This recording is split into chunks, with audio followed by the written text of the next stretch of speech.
Meu boa tarde aí para todos e todas. Hoje nós temos aí a linguagem erudita dentro da erudiciologia. Esse aqui é um verbete que a gente pode dedicar ao William e à equipe. E eu estou vendo, parece que ele não está aí, né? Não chegou, né? Agora, a linguagem erudita é um meio sistemático de comunicar ideias avançadas, construtos evoluídos ou sentimentos elevados, por meio de signos convencionais, gráficos, sonoros ou gestuais.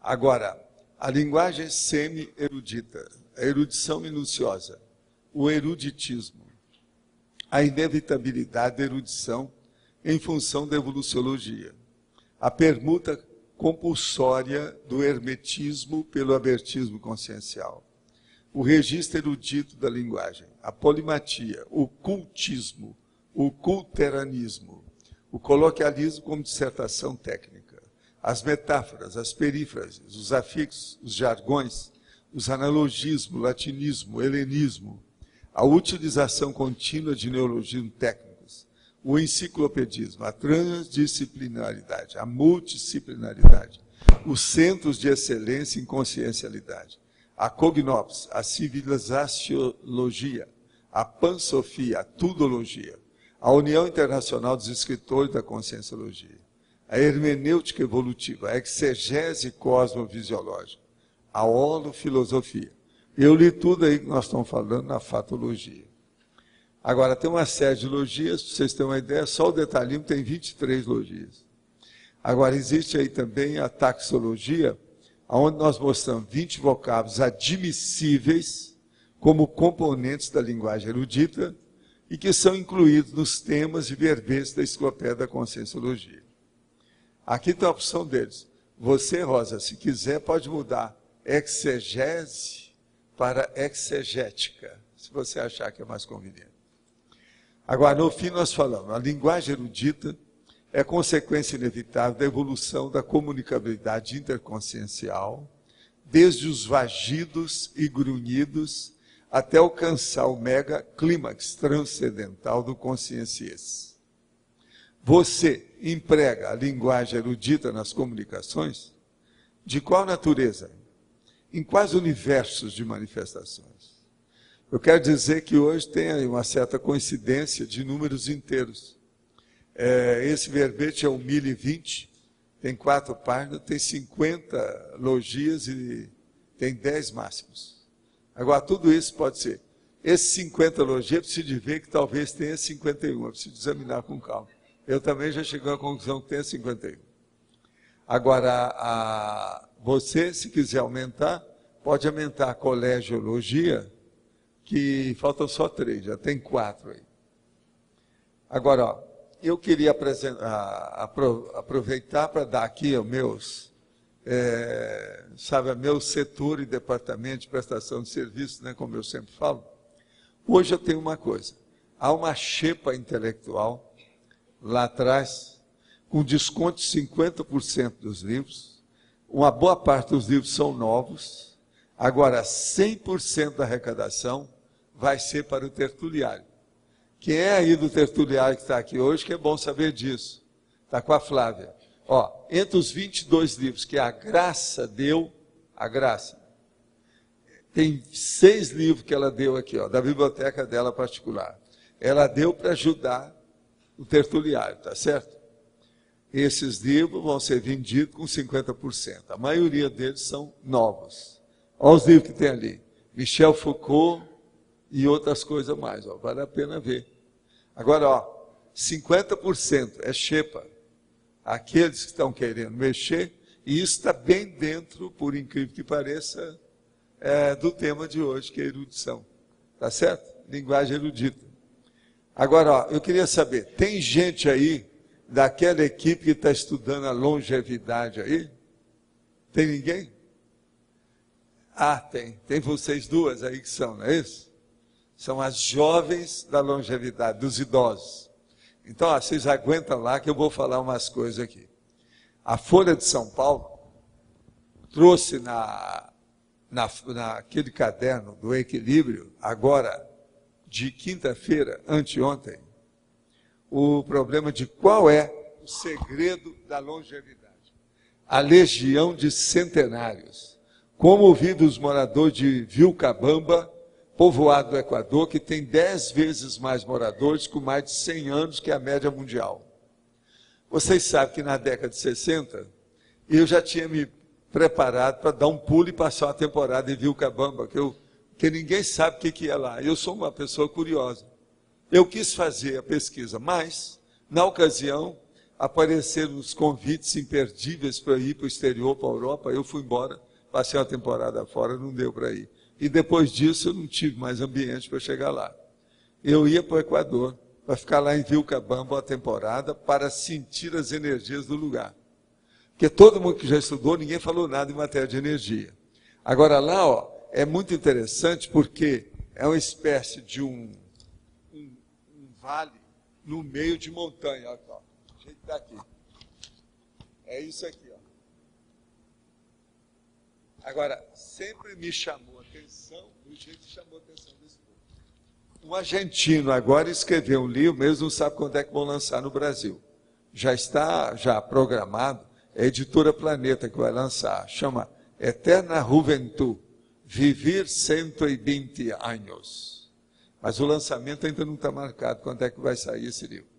Agora, ele mostra lá, um dos casos do livro que ele fala. Dom Juan Medina parou de beber aos 106. De vez em quando ainda toma um puro, que é aguardente. Mas não mais do que uma por dia. Fuma, mas muito menos que quando era jovem. Ali pelos 70 anos, ele era jovem. Aos 112, não conseguiu largar o chamico, que é um cigarro feito com a erva alucinógenas, que eles usam lá. Então, por exemplo, precisava de saber se é esse alucinógeno, se é o ambiente, se tem energia, um chakra da terra lá, se tem algum processo. A água, por exemplo, eles já pensaram, os americanos, mas nada ficou comprovado. Os franceses acham que é o processo da alimentação deles, porque eles não comem muito carne, eles comem mais vegetais. Agora, é muito estranho que a maioria bebe, tem esse alucinógeno, fumam e está tudo de qualquer maneira. Ó, esse homem está aqui, ó, ele tem 112 anos. Ó, a cara dele. Agora, a diferença deles com a gente é de 40 anos só. Agora, médico e escritor argentino lança um livro sobre a população de Vilcabamba, no sul do Equador, que vive muito mais do que a média mundial. Medina, por exemplo, em Vilcabamba, é um povoado com cerca de 4.000 habitantes no interior do Equador, 650 quilômetros ao sul da capital, Quito. Agora, que a paranoia pela vida saudável ainda não encontrou nada, uma solução para ver o que é que tem ali. Agora, seus habitantes fumam, bebem álcool, comem muito sal, tomam muito café e usam drogas. Como é que é possível? É tudo contra aquilo que a gente faz. Como é que vocês explicam uma coisa dessa? Por isso está todo mundo de olho. Agora, que eles não têm preocupação, não há dúvida que os conflitos deles são mínimos, são. Então, esse negócio de acabar com o conflito, todo mundo sabe que isso aí ajuda. O coração funciona melhor, a circulação, esse problema todo. Então, isso é um negócio sério. Agora, a coisa mais séria que tem, e era isso que é uma das coisas que eu queria ir lá para ver. Lá é o único lugar que os homens vivem mais do que as mulheres. Como é que você sai dessa? Então, uma das coisas que eu queria estudar era isso. Fazer uma enquete com tudo quanto é mulher para ver se elas são normais e depois com os homens. E ver como é que é a vida sexual desse povo também. Para ver o processo de hormônio. A testosterona lá está falando mais alto. É preciso ver por que é isso. Isso aí o povo ainda não falou. Os homens vivem mais do que as mulheres. É o que está falando aqui. Agora, a média lá de centenário é 10 vezes mais que a média do mundo inteiro. São centenários saudáveis. Vamos entender bem. Agora, outra coisa. A água foi o que eles acharam. Depois a alimentação. Que a base lá é na base de milho, batata, vegetais e pouca carne. E tem uma vida tranquila. E para mim, o negócio da vida tranquila influi nisso. Agora, por exemplo, se eu chegar lá e sentir que tem muita energia no ambiente, isso já muda. Para mim, isso é um dos fatores sérios da história. Agora, o pior, depois dessa dos homens, tem uma pior para vocês. Até os cachorros vivem mais. Cerca de 25 anos lá. Ninguém descobriu a causa. Senão, se a pessoa descobrir o que é isso, você vai ficar rico. Eu já falaram aqui.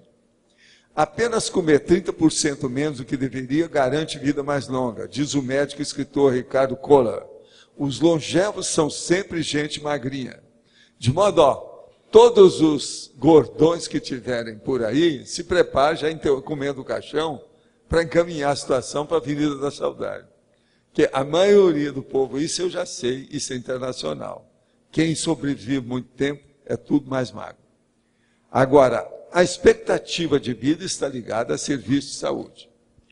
O centenário de Vilcabamba lê sem óculos. Agora, essa eu ganho. Conserva os dentes originais. Essa eu ganho, que a maioria dos meus dentes são originais. E tem vida sexual ativa. Essa também eu ganho. Eu estou com 76 anos. Seus cabelos ficam brancos, mas voltam à cor natural sem explicação. Essa o meu avô ganhou, porque ele teve isso. Ele viveu mais tempo, chegou lá pelos 90, mais do que isso, e os cabelos dele depois começaram a voltar na mesma cor que era.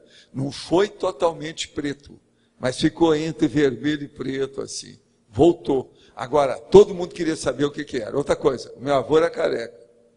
Então a turma queria saber o que aconteceu com ele. Se foi remédio no fim da vida, alguma coisa. Eu nunca descobri o que era. Esse era um dos motivos que eu queria ir lá. Que eu queria juntar o fenômeno do meu avô com o fenômeno de Vilcabamba, para ver o que se passa. Agora, outra coisa. Uma das coisas mais sérias que eu acho que a gente devia estudar lá, o que é? Vocês têm uma ideia? Eu ainda não falei. Macrosoma. O que é que tem que ver o macrosoma com essa longevidade? É uma outra coisa para se estudar, sei lá, entende? Agora, lá realmente, de todo lado que eu andei estudando esse processo de longevidade, é o lugar mais curioso, mais atraente de tudo que tem.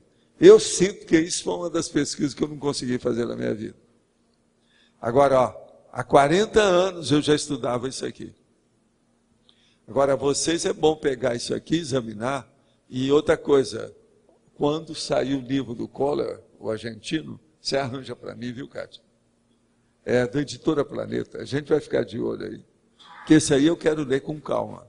Esse negócio de Vilcabamba, outra coisa, existe recorte sobre Vilcabamba aí na Holoteca, tá? Que há muitos anos eu já estudo isso aí. Eu mandei um monte de material para lá. Agora, vocês estão estudando os idosos, isso aí é um prato cheio. Vocês não podem recusar. Viu, amigo? Dessa vez eu te passei a perna. Não adianta. Ganhei, viu? Quinal. Ela sempre ganha de mim certas informações, mas dessa vez, de vez em quando eu preciso fazer uma exceção, senão fica ruim, né? Fica parecendo que eu estou gaga, né? Tem que dar um jeito. Afinal de contas, nós estamos estudando longevidade. É um negócio que me interessa sobremaneira. Tá certo?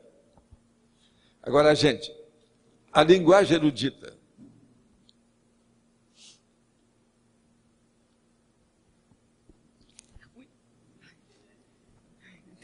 Tem que levar um choque primeiro. Nós fizemos um comitê, eu, a Adriana e a Fátima, e vimos que tem 11 máximos e 52 logias. O que é que vocês descobriram mais do que eu? A não ser que... Me fala uns máximos aí que eu não entendi. Qual não, é? A gente quer tirar uma dúvida primeiro. Eu fiz isso aqui rapidinho, a hora que eu cheguei. A culturologia a gente está considerando o máximo. O quê? Culturologia. A culturologia? Vê se pode considerar um máximo. Foi essa que eu não contei. Mas realmente, pode considerar um máximo. Eu já fiz, é máximo, sim. Então tá. Nós já tivemos verbete com a culturologia, Márcio. E são 52. Então são 11, são 51. Tá certo. 52 logias. 52? O que vocês descobriram? Aí eu não, por página, a primeira página a gente viu 12, a segunda página a gente viu 26, a terceira 10 e a última 4. Então deve ter sido essa última que eu não contei direito. Tá bom. Se a gente acertou... Tá bom. Quer dizer que é mais. Parabéns para nós. Eu confio em vocês para nós aumentarmos esses dados. Agora o número é 1020 mesmo. Esse aí não dá para vocês mudarem, não. Tá certo? É o número dele. Eu estou com muito mais do que isso, tá? Eu estou com 1135, 136. Boa tarde. Sim, boa tarde. Professor, e a questão da atmosfera? A gente sabe que em alguns lugares, por exemplo, Pois o é, ozônio lá, é muito maior do uma que em das outros. desconfianças é o negócio Então, da por exemplo, atmosfera. quando meus pais estiveram Aqui. um pouco mais doentes, eu queria levá-los para algumas regiões Sei, onde que mas o não é ozônio isso. era mais Escuta, evidente. antigamente eles achavam que a pessoa mudar de ares melhorava, antes da medicina desenvolver. E outra coisa, quando eu comecei a ter hipertensão, eu comecei a verificar que a pressão atmosférica influía em mim. E eu comecei a lembrar do meu avô, que ele tinha um negócio no pé, que a hora que mexia no dedo dele, assim, daqui tantas horas vai chover. 80% dos casos ele acertava. Então, existe um processo de atmosfera, devido ao problema de temperatura, umidade relativa do ar, que influi nisso. Também, né? Pois é. Então, outra coisa. Hoje, a medicina admite aquela minha hipótese, que a pressão atmosférica realmente influi no processo da pressão humana. Entendeu? Devido ao ambiente, o óleo pensene. Às vezes ela muda de atmosfera, ela chega a ter inchaço nos membros. Pois é. Né? Agora, veja, lá é como se fosse um buraco, como se fosse um vale fechado, reservado. Deve ser isso, uma vida tranquila. Deve ser, esse é. Agora, para mim, é um conjunto de fatores. A única coisa que eu queria era excluir ou incluir os fatores multidimensionais para a psico nisso. Em matéria de energia, por exemplo, eu não sei. Eu vi muito lugar no planeta, você está entendendo? Mas esse aí eu não vi. Esse aí eu queria ir fisicamente, porque esse fisicamente não resolve. Eu quero ver fisicamente. Vamos fazer uma... Para sentir como é que é. Agora, uma vez teve um rapaz que queria ir lá para me representar. Fazer tudo que eu ia indicar para ele o que ele queria fazer. Mas não deu também, porque ele casou. Casou e mudou, então não deu. Não foi para Vilcabamba, ele casou para outro, mudou para outro lugar. Tá bom, obrigada. Tá certo?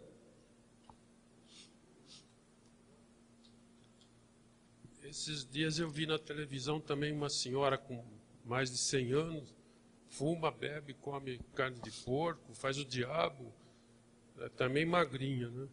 Agora é interessante isso, porque... Sei, mas aí agora é um processo, esse aí a gente explica. É um processo de metabolismo, anabolismo e catabolismo. Se ela está magra e come e bebe de tudo assim, desse jeito, pode ser só isso. Você está entendendo? Porque o metabolismo funciona, extrai as coisas todas, ela está com uma boa genética, ela aguenta bem. Isso aí é mais ou menos normal. Eu não vejo nada demais, não. O que eu supus como leigo, que ela come, e sei lá, o organismo dela não aproveita, não sei. Pois é, mas agora o problema todo que eu vejo é o seguinte, por exemplo, no meu caso pessoal, eu como cobaia, as coisas que eu examino é o seguinte, eu sou muito vítima dos processos modernos, que eu uso todos os processos avançados da tecnologia. Desde a comida, aos aparelhos, à vida. O meu corpo é uma máquina, minha casa é uma máquina, meu escritório é uma máquina, tudo que eu mexo é uma máquina. Isso influi, por um lado, positivamente, e por outro lado, negativamente na minha saúde. Então, por exemplo, a hora que eu fiz esse levantamento para ver como é que eu estou, eu tenho um pouquinho do processo na carótida, que é o que eu estou tomando remédio agora para largar o negócio. Agora, isso é deposição de ateroesclerose. Agora, isso não afeta em nada em mim, porque não está afetando minha memória, minha elaboração de pensamento, o processo de juízo crítico, não tem nada. Isso ainda não afetou nada em mim.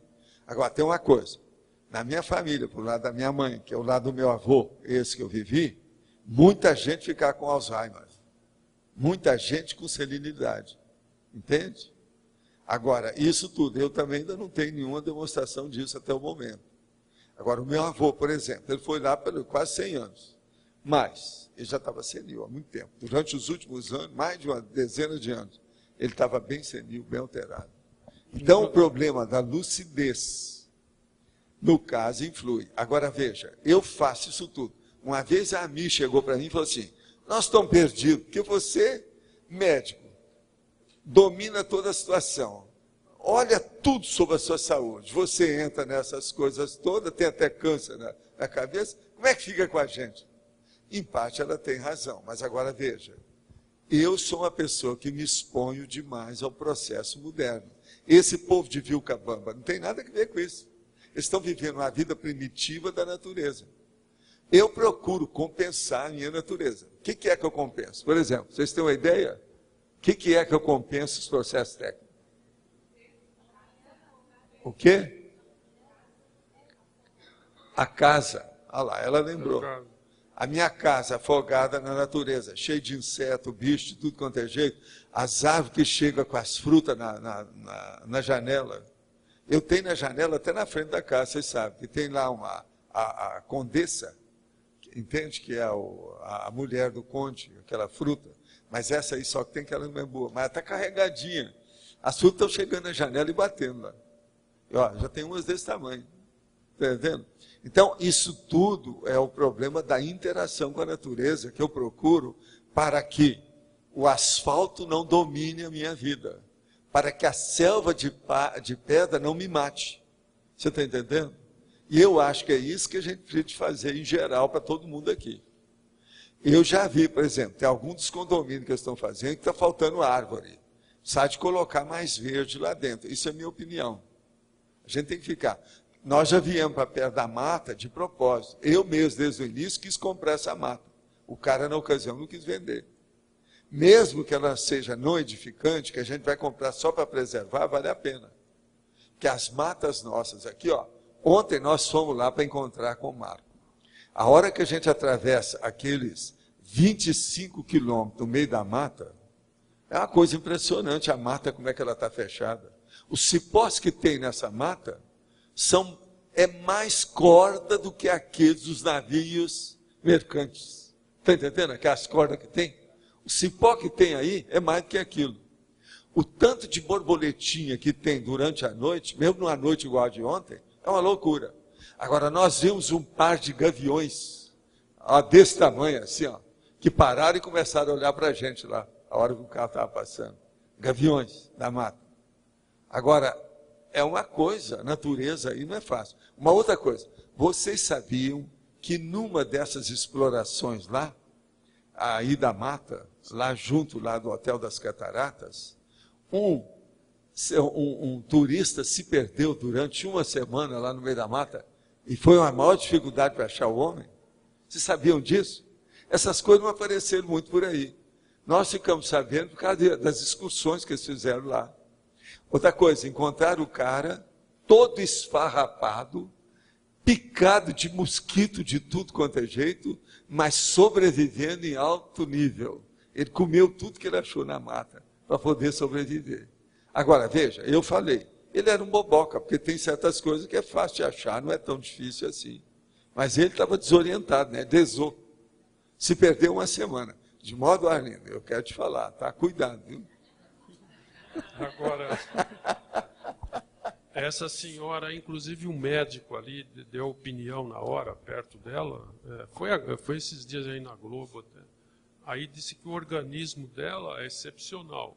E ele recomendou, mas ninguém deve imitá-la de comer carne de porco, fumar, não dá certo. Ele era coisa do organismo. O meu avô, por dela. exemplo, e a minha turma lá ficava com os processos de Alzheimer por causa da carne de porco, por causa do tocinho. É tanto que eu conto sempre aquela história que eu vi isso acontecer com a minha mãe. O meu avô era acostumado a comer tocinho.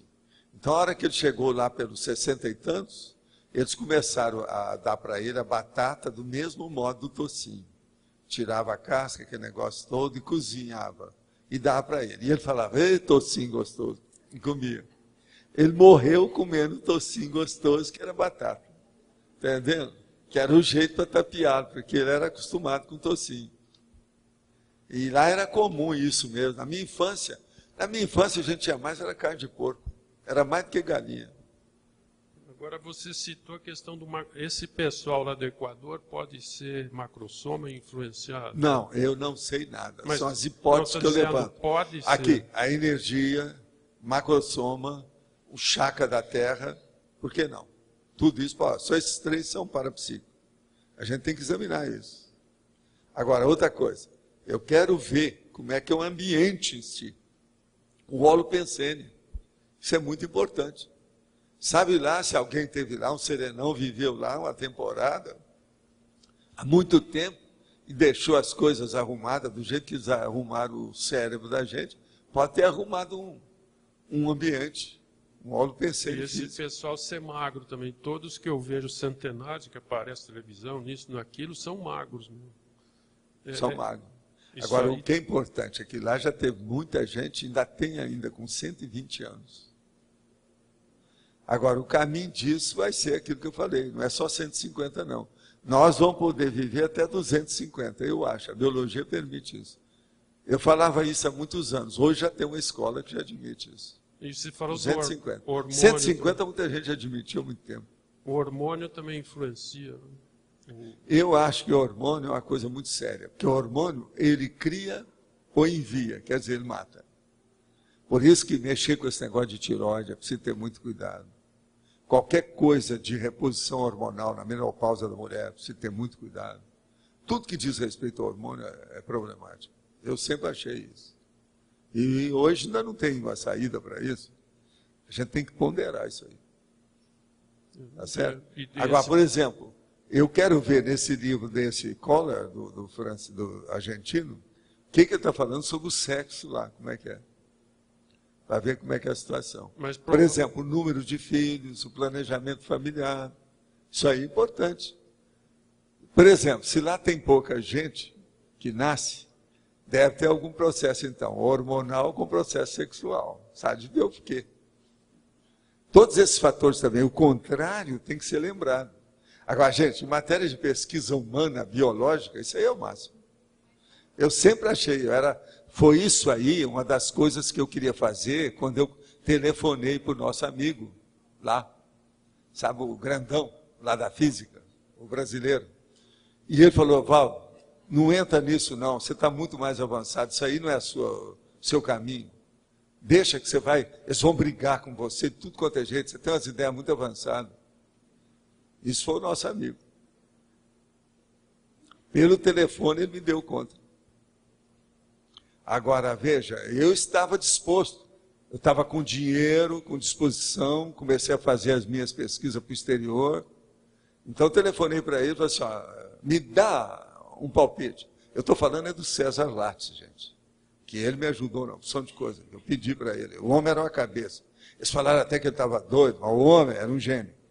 Gênio. Eu já vi, depois que o cara morreu, não tinha nada de doido, não. É muito equilibrado, César Lattes, é uma cabeça, físico, fora de série, é o físico brasileiro. Agora, ele é que me tirou da jogada da questão da pesquisa. Foi depois que eu comecei a fazer, então, a pesquisa lá em casa, com o processo da pia, só para ver os problemas nossos de energia, que naquela ocasião eu queria ver o troço de Vilcabamba, queria ver o processo da luminescência, que é isso que já descobriram aí, queria ver o problema o processo da respiração vegetal e humana, com todos esses problemas. Queria ver o problema o timo. Tem uma série de coisas que eu tinha interesse. Tudo dentro do processo biológico, humano. Agora, esse pessoal também, geralmente, é bem lúcido pelas entrevistas que a gente vê. Não, esses de Vilcabamba são lúcidos. É esse que você está falando? Não, todos que eu vejo aparecem na televisão centenários. Não, eles já levam lá a pessoa que é geralmente lúcida são mesmo. Eles são escolhidos, né? Agora, o problema é que Vilcabamba é diferente. O povo tudo é lúcido. Lá é mais. Agora, por exemplo, esse negócio de ler sem óculos, eu leio sem óculos. Negócio de dente, eu também cuido. Mas agora, por exemplo, eu não posso comparar. Meu pai era dentista, eu sou dentista. Eu cuido dos meus dentes. Então não tem vantagem nisso. Você está entendendo o que quer dizer? Então precisa de ver por que lá. Deve ter um E motivo. lá eles não têm. Agora, questão de olho, isso é outra coisa, porque eu leio demais, eu leio mais do que eles. E como é que eu tenho olho? Para poder ler, meu negócio é miopia. Agora, a miopia eu tenho desde os 13 anos. Agora, até que ponto, por exemplo, que o negócio da miopia foi devido ao meu nascimento? O negócio de ter rachado a minha cabeça na hora de nascer, que eu trouxe. Eu também não sei. De dente pode ser alimentação, porque eu tenho dente conservado, mas eu faço uma escovação acima da média. Pois é. Mas Você faz aquele negócio das 22 vezes, né, que você mastiga, não é isso? Não, eu fico Coisa de dentista meia hora fazendo, É. geralmente. Agora, lá eles não devem fazer essa escovação. Não. Por isso que a gente tem que ver, tem que fazer essas comparações todas. Agora, que eu acho isso fascinante, acho. Ô, Érica, você não acha o máximo se você fosse a Vilcabamba para fazer uma pesquisa? Gente, é isso que é a chamada curiosidade científica. Essa aí, para mim, é um dos tops que tem na Terra. Eu que rodei, que vi tanto lugar, aquele monte, por exemplo, do Hawari, lá, onde tinha o vento encanado, que você podia chegar lá, você tinha que tirar tudo em você. Se você fosse de óculos, o vento tirava o óculos na hora. Agora, vento encanado, 24 horas, o ano inteiro. Agora, O outro lugar que tremia, a cada meia hora dava um tremor de terra. Tem um monte de lugar desse. Mas isso aí é fichinha. Agora, Vilcabamba é outra coisa. em cima É a disso, pessoa. eu queria perguntar, aqui em Foz tem esse problema das energias ótimas aqui, Chaco. Tem, Isso aí tem. influencia também no Né, longevidade. influencia. Agora, por exemplo, esses problemas todos da natureza ser exuberante, ela passa da conta. As tempestades aqui são espetaculares. O vento, às vezes, é espetacular. O processo do verde o ano inteiro, é muito estranho isso aí. O verde o ano inteiro, nessa zona rural nossa aqui, ó, é um fato. Faz 13 anos que eu vejo isso. Essa terra roxa é mais fértil do Brasil. Pois é, mas essa é a mesma terra da minha terra, né? Lá em Monte Carmelo é a mesma coisa. É a terra do calcanhar vermelho. Todo mundo fica com o calcanhar vermelho. Você vai andar sem sapato, com o tempo tinge o seu calcanhar. E não tem jeito de sair, não. A pessoa tem que pegar o sapato e passar alguns anos até limpar. Mas porque fica vermelho mesmo, por causa da terra. Por causa da acidez da terra. O povo aí fala, o povo que fala, o povo do pé vermelho. Pois é, não, o calcanhar Os pé vermelho. vermelho. É a terra de Monte Carmelo, é o calcanhar vermelho. Agora, só uma pergunta sobre erudição. No verbete, você mistura as coisas. Tem muita coisa de erudição, tem muita coisa que é popular. Você faz uma mescla. Você queria estender eu dou isso? uma cosmovisão do assunto. Mas agora, veja, lá no fundo tudo tem uma convergência. Está tudo certo. Você pode olhar que tem. Agora, aqui na taxologia, É. aqui que são só... Geralmente são neologismos aqui, não? Alguns? Não, não é bem neologismo, não. Aqui Aqui não não tem tem neologismo. tanta, não. Acrasia é coisa antiga. Alexitimia, até um certo ponto, que isso foi criado no fim do século passado. Parece que não tem. A cribologia é coisa antiga, a própria Igreja Católica usava isso. Mas isso aqui você A telia também é coisa... A telia é acho que da não turma tem. do Marx, Não tem neologismo. é não. dos gregos. A Aqui telia não é tem grego, um neologismo. a telos. Eu que falei Hein? agora.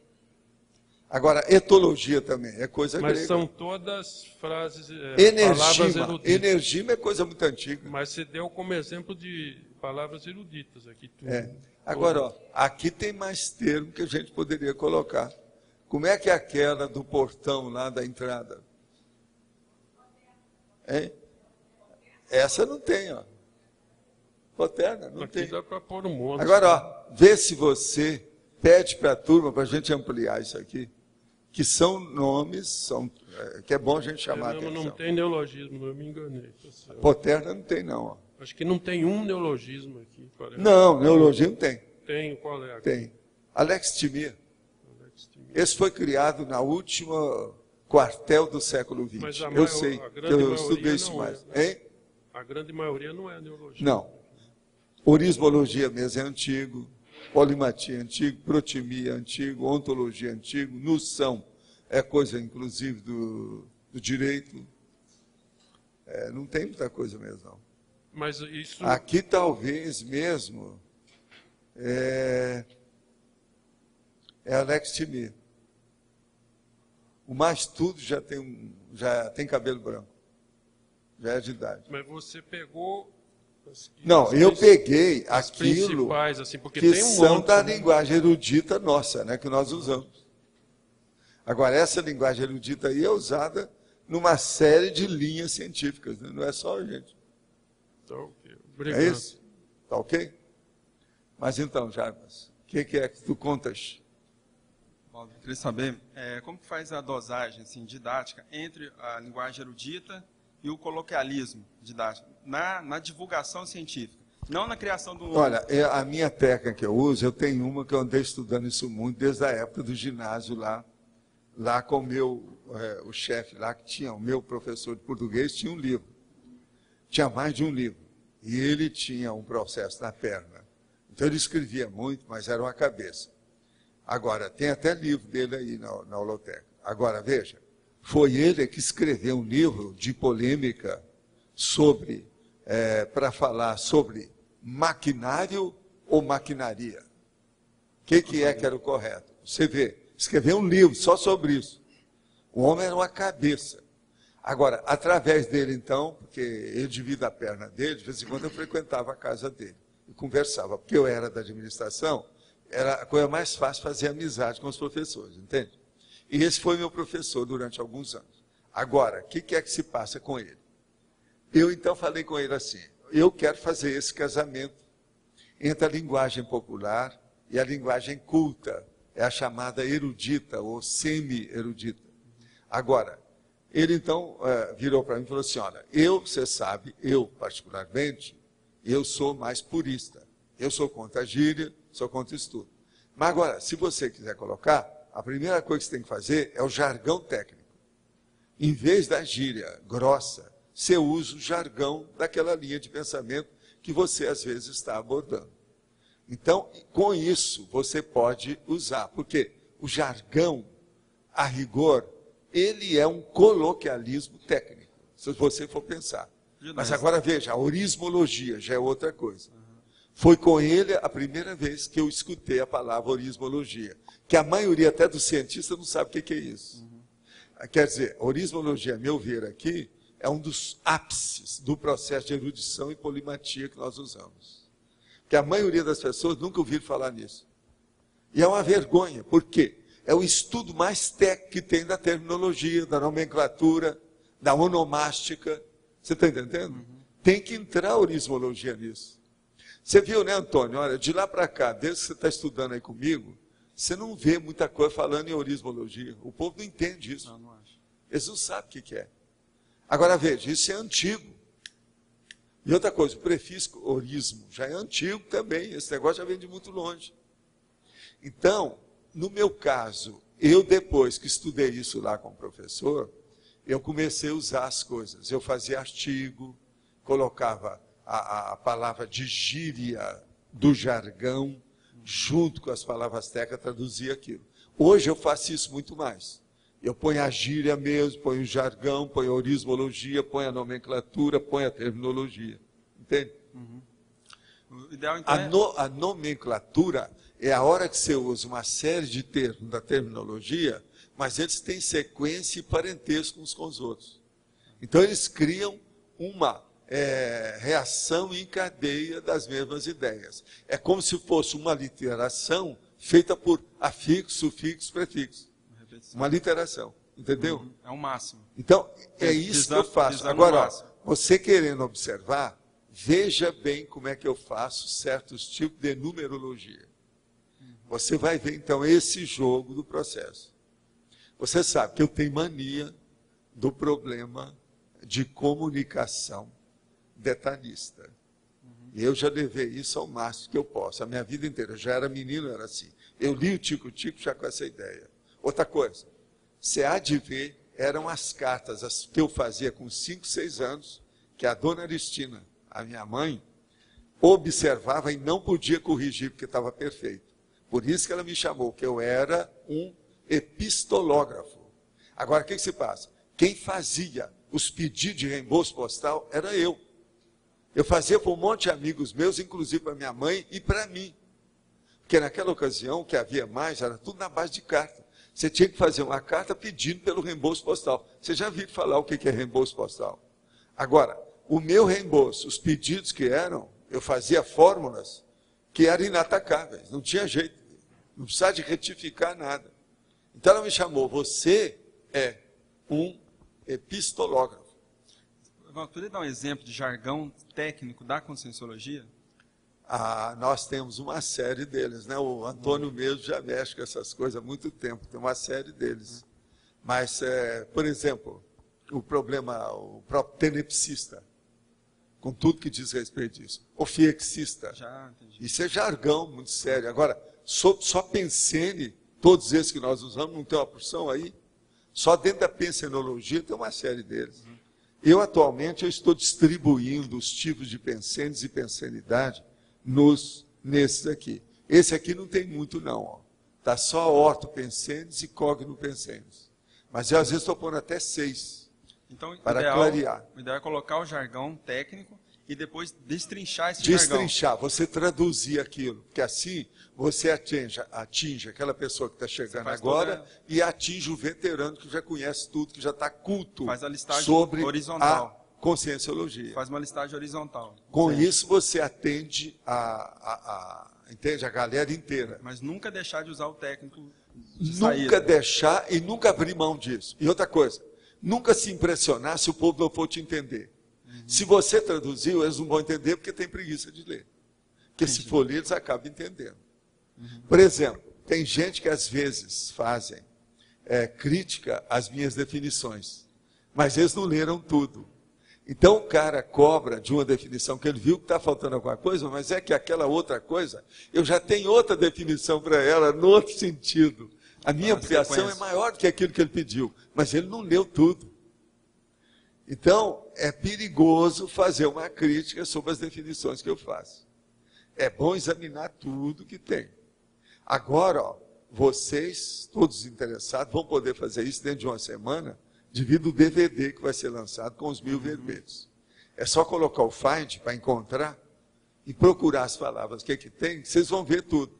Vocês vão ver, por exemplo, as centenas, e às vezes já tem milhares de repetições de termos. Isso tudo é feito de caso pensado. Não adianta vir que não tem, que eu já estou fazendo isso tudo de caso pensado. É a batopensenidade cosmoética evolutiva. Isso é a circularidade, é a exaustividade, é o detalhismo, é a repetição intencional, didática, pedagógica. Gente, eu estou falando uma série de coisas há várias vidas. O que adiantou? Nada. Se a gente, mesmo repetindo, adianta muito pouco, pensa bem se nós não repetimos as coisas. Quem é que vai entender o que a gente fala? O negócio é o seguinte, você bateu numa tecla uma vez e acha que já está tudo feito, você está muito enganado. A pensenidade exige bater na tecla através dos séculos. Repetição, senão não vai não. É o treino do atleta. Agora, eu quero falar para vocês. Eu já tive vida que eu mexi com o processo da Teneves. Mas não pegou. Outra coisa, nessa minha vida, não pegou. Entra a minha turma lá, os nossos parentes. Não. O que adiantou? Olha esse povo todo. Por exemplo, o Júnior lá com aquelas coisas dele. Um cara, esse Júnior, você está entendendo? Ele é como se fosse meu sobrinho, né? Segundo sobrinho, igual, meu primo. Igual a ele. É igual eu. Agora, o que se passa? Ele tem, talvez, em certas áreas, mais parapsiquismo do que eu. E nada. Agora, e aquele outro meu primo, o Rivaú França, por exemplo? Vamos falar isso. Ele ligou ontem pedindo para falar com você. Ah, ele está querendo falar comigo? Tá. Ontem. Então, depois você me dá aí o endereço onde é que ele está, porque ele viaja muito. É. Eu vou telefonar para Está ele. indo para Portugal e Já quer viu falar que com ele você quer. antes. É. Esse cara, a gente tem que dar um jeito. Eu tenho que dar uma rasteira nele oportunamente. Esse não tem saída. Ele já esteve aqui. É o rapaz mais bonito que eu usou. Todo mundo viu, ficou doido. As moças todas olharam para ele, começaram a tremer. Aquilo já cria problema com ele por causa da força presencial dele, você sabe. Muito forte. Ele é um problema isso aí. Mas agora, o parapsiquismo dele É uma pena. é uma pena total. Até que você falou da definologia, eu achei que, quando eu estava lendo, que, por exemplo, você define meios de signos convencionais, grafos, sonoros e gestuais. Mas você não classifica, o que classifica, não sei, eu achei, o que classifica nesses signos e nesses símbolos, o que é a típica da linguagem erudita. Eu deixo pelas pessoas, para eles estudarem, que é o processo da orismologia, isso aí varia infinito. É a polimatia. Então você não define mesmo o que caracteriza... Não, eu defini o que é a linguagem erudita. Olha só. Meio sistemático de comunicar ideias avançadas, construtos evolutivos ou evoluídos, sentimentos elevados. Isso é que é erudito. Como é que é? Como é que você vai falar uma coisa que você acha que é erudita se ela não tem sentimentos elevados? Se for um negócio de bicho, não é erudito. Então a erudição Ela é psicossomática, ela é mental somática, ela é evolutiva para mim, está bem escrito aqui. Mas E independente. eu não estou falando isso, não. Indiretamente eu estou. Eu posso fazer isso usando termos coloquiais. Lógico. Ah, entendi. Agora veja, com isso eu não coloquei a mão na cumbuca. Aham, entendi. Abriu bem o Se leque. eu fizer uma coisa, você não vai encontrar nada meu assim. Por exemplo, eu faço aqui, quer ver? Vamos ler aqui uma coisa, quer ver? Eu falo assim, ó, quer ver? Sob a ótica da holomaturologia, eis, por exemplo, na ordem alfabética, 20 vocábulos admissíveis. Eu não falei, olha os vocábulos que existem. Não. Eu estou dando, por exemplo, eu não sou bobo, eu não ponho a mão na cumbuca. Que é isso? Aham. Eu nunca falei uma coisa definitiva. Você não restringiu Não pode. a criatividade. Né? Não, não é a criatividade, é a realidade. Ah, tá. Eu estou dando 20. Estou dando exemplo. Mas agora, definitivo. Eu nunca cheguei aqui e falei assim, ó, esse verbete é definitivo. Não existe isso. Não há nada que seja absoluto, nem definitivo, nem para sempre. Não há conclusão Ah, não, realmente. final. Lembra daquele negócio? Conclusão final não existe. Eu já expus isso aqui várias vezes. Na Agora, dialética, veja, né? vê se tem lógica o que eu estou falando. É falta de dialética nisso. Né? A dialética é o negócio. Agora, o dialogismo. Hoje em dia, eu estou vendo que a turma que estuda muito aí é o dialogismo. Você sabe que eu andei recebendo aí de umas amigas minhas que são doutoras em português. Elas mandaram 2 livros para mim. Escrever junto com outras. Estudo da universidade. Foi feito agora em Curitiba. Tem um delas, um dos livros, que eu vou trazer aqui uma hora. Que vale a pena ver a linguagem dela. Alto nível. Ela fez até o livro, dedicou lá, falou tal. Mandou para mim, que essa aí é minha conhecida. É gente que frequenta as nossas coisas. Mas agora, o livro dela é muito avançado em matéria de linguagem. E ela fez naquele estilo pedagógico, que faz exercício a cada capítulo que passa, aquela coisa toda. Mas agora, do ponto de vista de argumentologia, o livro é uma perfeição. Agora, o que é engraçado é como é que eles, todas essas professoras usam o problema da relação, né? O problema a confrontologia, você está entendendo? Esse processo, tudo do duplismo. Analogia. Mas o que tem de duplismo lá, que eles falam, é tudo correto. Não há nada para você fazer qualquer restrição. Eu vou trazer o livro depois e vou mostrar para vocês, mas eu quero anotar mais, tem umas coisas que eu ainda estou fazendo, vale a pena. Tá?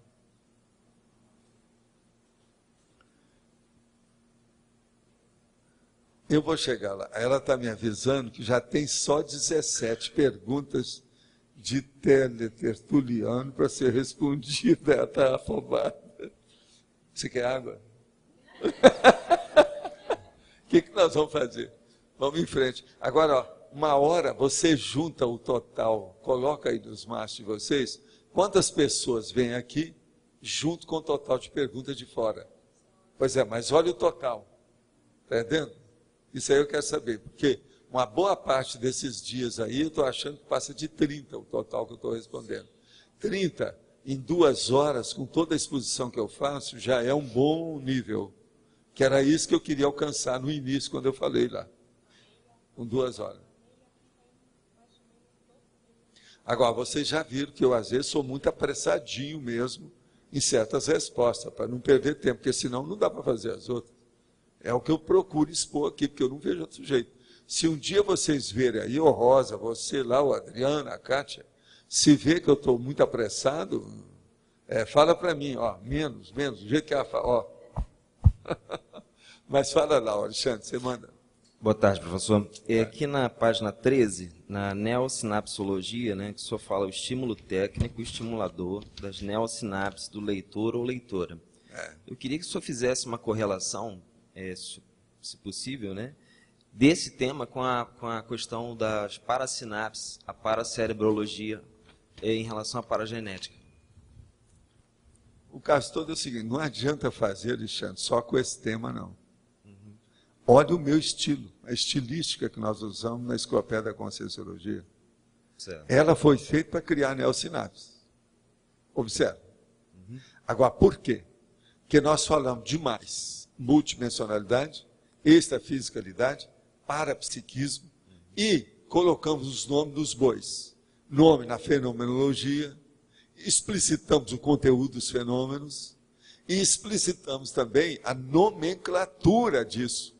Isso aí, na hora que a pessoa começa a fazer as relações, as inter-relações, que eu estava falando aqui um dia desses, ela começa então a mexer no processo mnemônico. Aquilo puxa o fio da meada. Então, isso é a paragenética. Agora veja, isso é que é o congênito lá, nosso, da medicina, congênito, que é o inato. Certo. Então, isso dá o refluxo. Eu procuro ajudar esse refluxo pensando dentro da cabeça da pessoa, não só os dicionários cerebrais, mas o modo de articulação da formação da ideia, que é o processo da pensenização. Então, esse estilo aqui é para isso. Agora, por exemplo, o negócio de bater na tecla é justamente baseado nisso. Uma outra coisa, essa repetição que eu faço das logias, essas sessões aqui, ó, eu estou usando 70. Esse aqui de hoje tem, do jeito que nós vimos, 52 logias. Isso aí. Agora, se uma pessoa ela começar a estudar uma semana esse material que já tem dos verbetes, no estilo que eles estão, e ela começar a compreender 50% disso, ela vai ter ideias extras por si mesma através do processo da retrocognição. Isso vai ser inevitável. Olha a lógica disso. Sim. Agora, eu penso assim, professor, se a gente for para anatomizar, por exemplo, a aula-memória, é uma coisa que eu tenho pensado muito nessa teoria e hipótese, né? Existem registros, por exemplo, que podem ser registros mental-somáticos, paragênicos mental-somáticos, e registros paragênicos psicossomáticos. Sim. Como o senhor mesmo falou agora há pouco, que a erudição... Para o povão, o homem da rua, o que Certo. tem mais é o somático puro.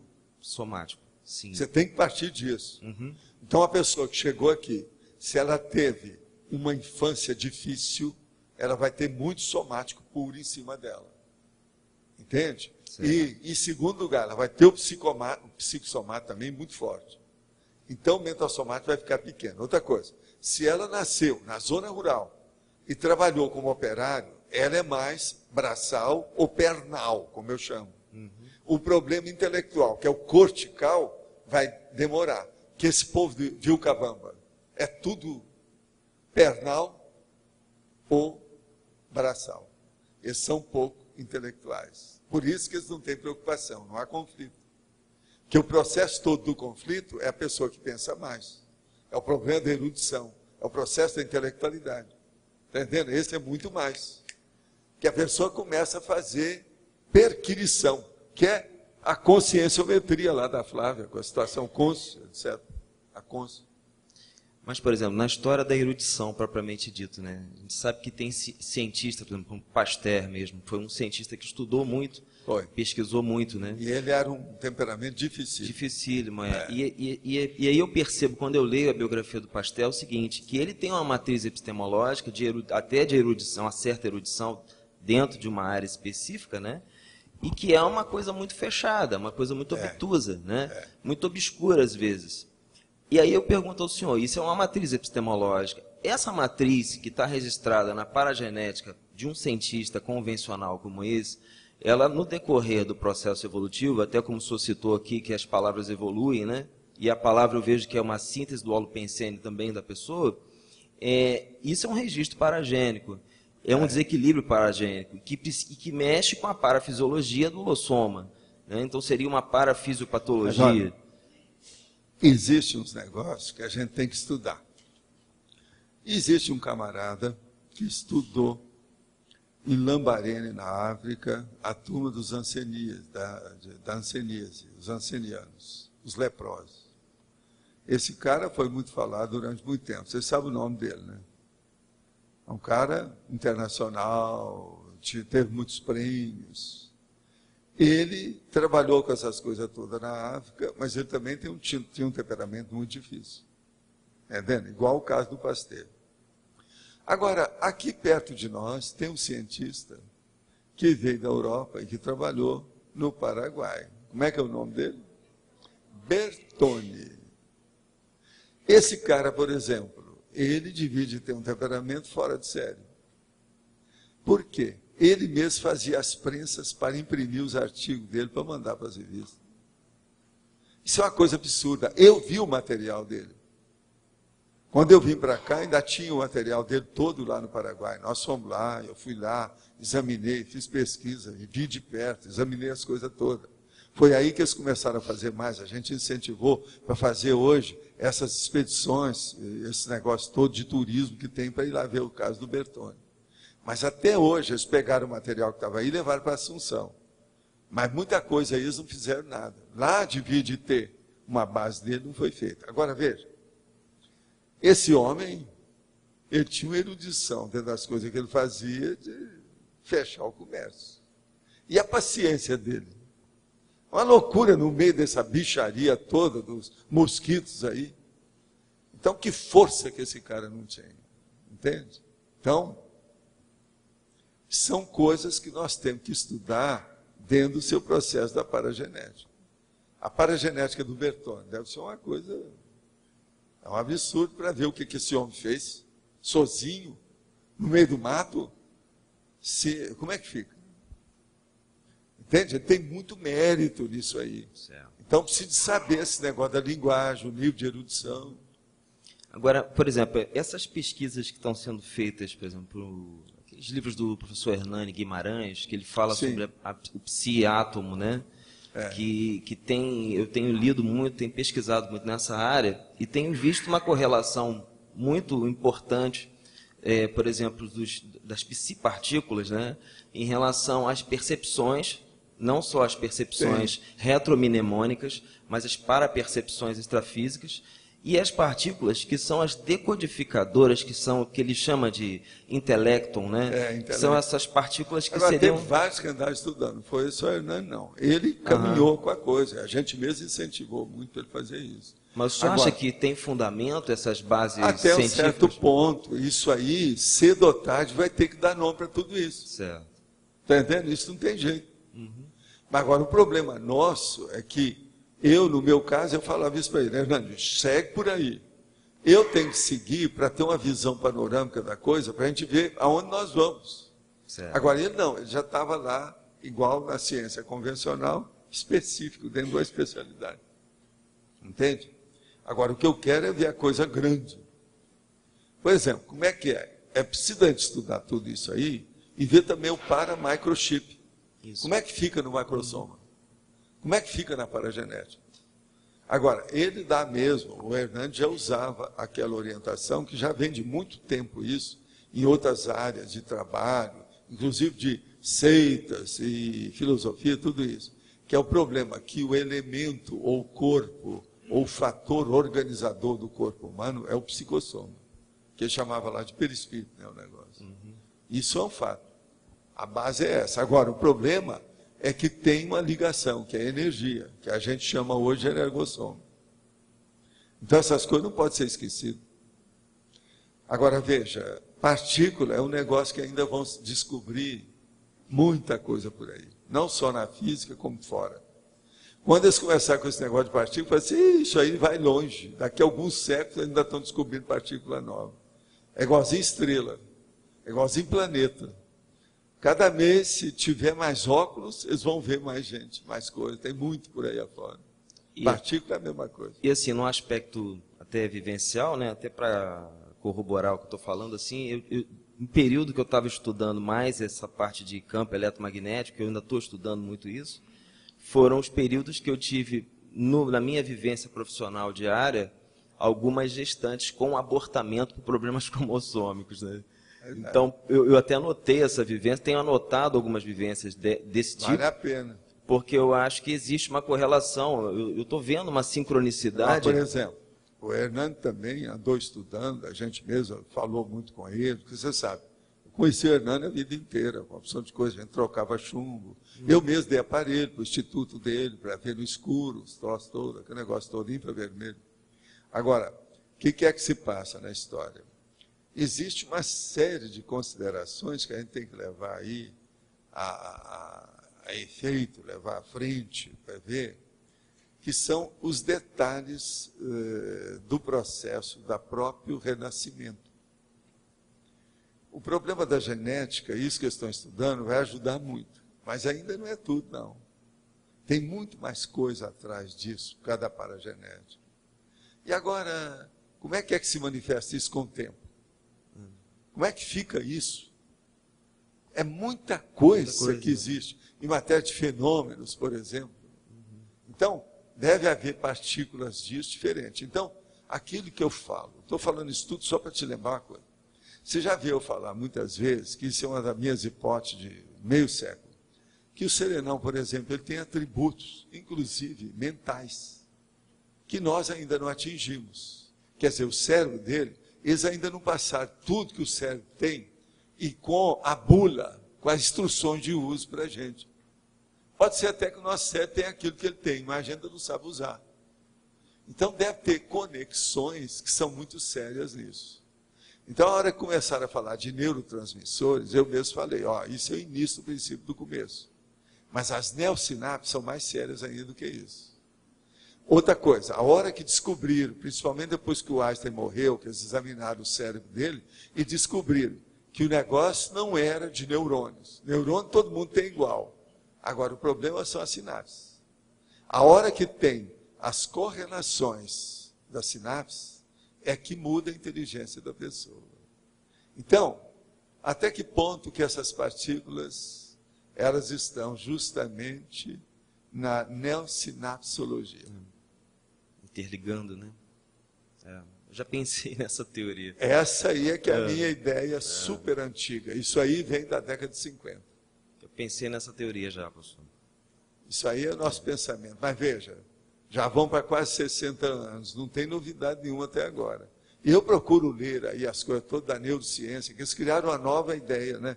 Uma nova coisa. Vem neurologia, neurociência. Mas muda os nomes, mas a obscuridade continua do mesmo jeito. Agora, eu estou vendo, por exemplo, que essa revista que eles têm lançado, ela é muito boa. Essa da neurociência aí, que o Siddhartha colabora. Mas eles lançam mão de todas as coisas. Daqui a pouco, se não tiver cuidado, vai ficar igual aquelas revistas da Espanha, sobre fenômeno, que tem umas que são de morte. É só besteirada, com excesso de tudo. E tudo baseado em algum fatinho. Tem um pedaço de fato assim, eles exageram o resto. Agora, nós temos que parar com isso. Daqui a pouco, eu estou com medo que essa aí da neurociência vai ficar assim. Eles já estão apresentando tanta coisa lá e fazendo correlação para preencher espaço. Esse negócio de publicar sempre e fazer jabá, que é a comida de caserna, é um problemão isso aí. Obrigado, certo? professor. Fora do verbete, tá? Eu tive uma experiência essa noite, assim, bem forte, e em relação à questão grupal mesmo da CCCI. Eu não sei se tem a ver, né, com a movimentação que está acontecendo. E eu queria saber se você teve alguma percepção também, se ocorreu alguma coisa, para eu confirmar. Posso contar a experiência? Sei, mas olha, essa noite a única coisa que eu tive foi que eu trabalhei menos, que eu fui dormir mais tarde. A única coisa que foi, mas não teve novidade nenhuma. E a outra coisa que tem aqui é que nós estamos com a turma aí de ex-políticos que estão nos ajudando esses dias. É a única novidade que eu vejo aqui, mais direto. Ah, tá. Não, a experiência era assim, era como se tivessem assim, muitas, mas muitas pessoas mesmo, né? E estava todo mundo se preparando para ir viajar ou para ir para algum lugar. Aquele grupo ele ia se separar.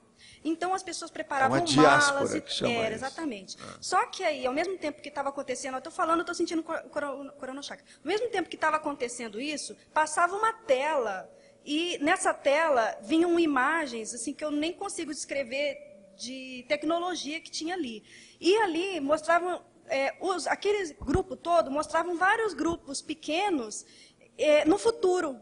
Então eu via pessoas que estavam ali do meu lado, elas estavam com um rosto diferente, com cabelo diferente, todo diferente daqui, entende?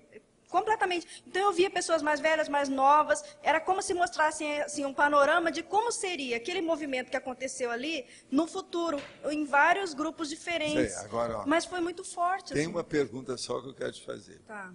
As perguntas daquele povo que estava diferente, é tudo gente da Terra ou tinha extraterrestre?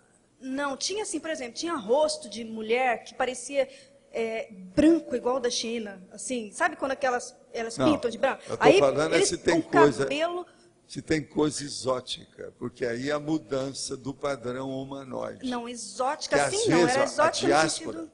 uma diáspora, quando ela é avançada, a gente tem que ver se é uma diáspora no mesmo planeta ou se não vão sei. para extraterrestres, outros Agora, planetas. tinha gente que era Essas da coisas CCCI, todas já aconteceu, já teve gente que já viu isso. tinha gente Tem coisa, daqui, parece, inclusive, lá do SET, que fala nisso, lá da Jenny Roberts. tinha gente daqui conhecida, tinha pessoas que eu nunca vi, mas que se eu ver hoje, eu vou reconhecer a pessoa. Assim, Sei. Agora, anota essas coisas e eu fica anotei. lá no stand-by. Vamos ver o que dá. Dona Rosa? Professor, ainda na definição, a linguagem erudita, eu queria que o senhor fizesse assim, um paralelo. O que fica de arcaico na linguagem erudita? O que se aproveita dos arcaicos? Os arcaicos? É. Você sabe, uma das sessões que eu tenho nos verbetes é a arcaísticologia, que eu uso alguns verbetes, nós temos arcaística, quando interessa. Agora, é importante para você estudar no arcaísmo a conotação vamos dizer, da expressão ou da palavra, o vocábulo atual, com a etimologia. Porque a arcaísticologia, quase sempre, você tem que fazer o casamento dela, a etimologia.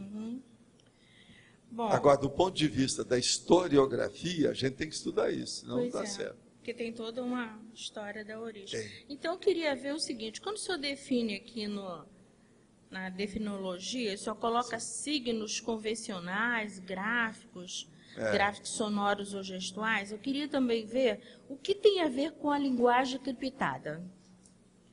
A linguagem interpretada? Não, criptada. Encriptada. Não, essa aí são coisas, são gráficas. Né? Fica. A criptografia nada mais é do que um gráfico. Mas isso fica registrado na paragenética? Às vezes fica. Mas já não sabe como é que é. Aquilo que o Alexandre está perguntando, eu não sei. Quando o senhor fala na técnica... O número de linguagem, o tipo de linguagem varia infinito. Para mim, ainda existem muitos outros tipos de linguagem que nós ainda não definimos, nem localizamos, nem identificamos. Então, esse processo ainda tem que estudar mais. Sim. Outra coisa, quando o senhor fala nessa questão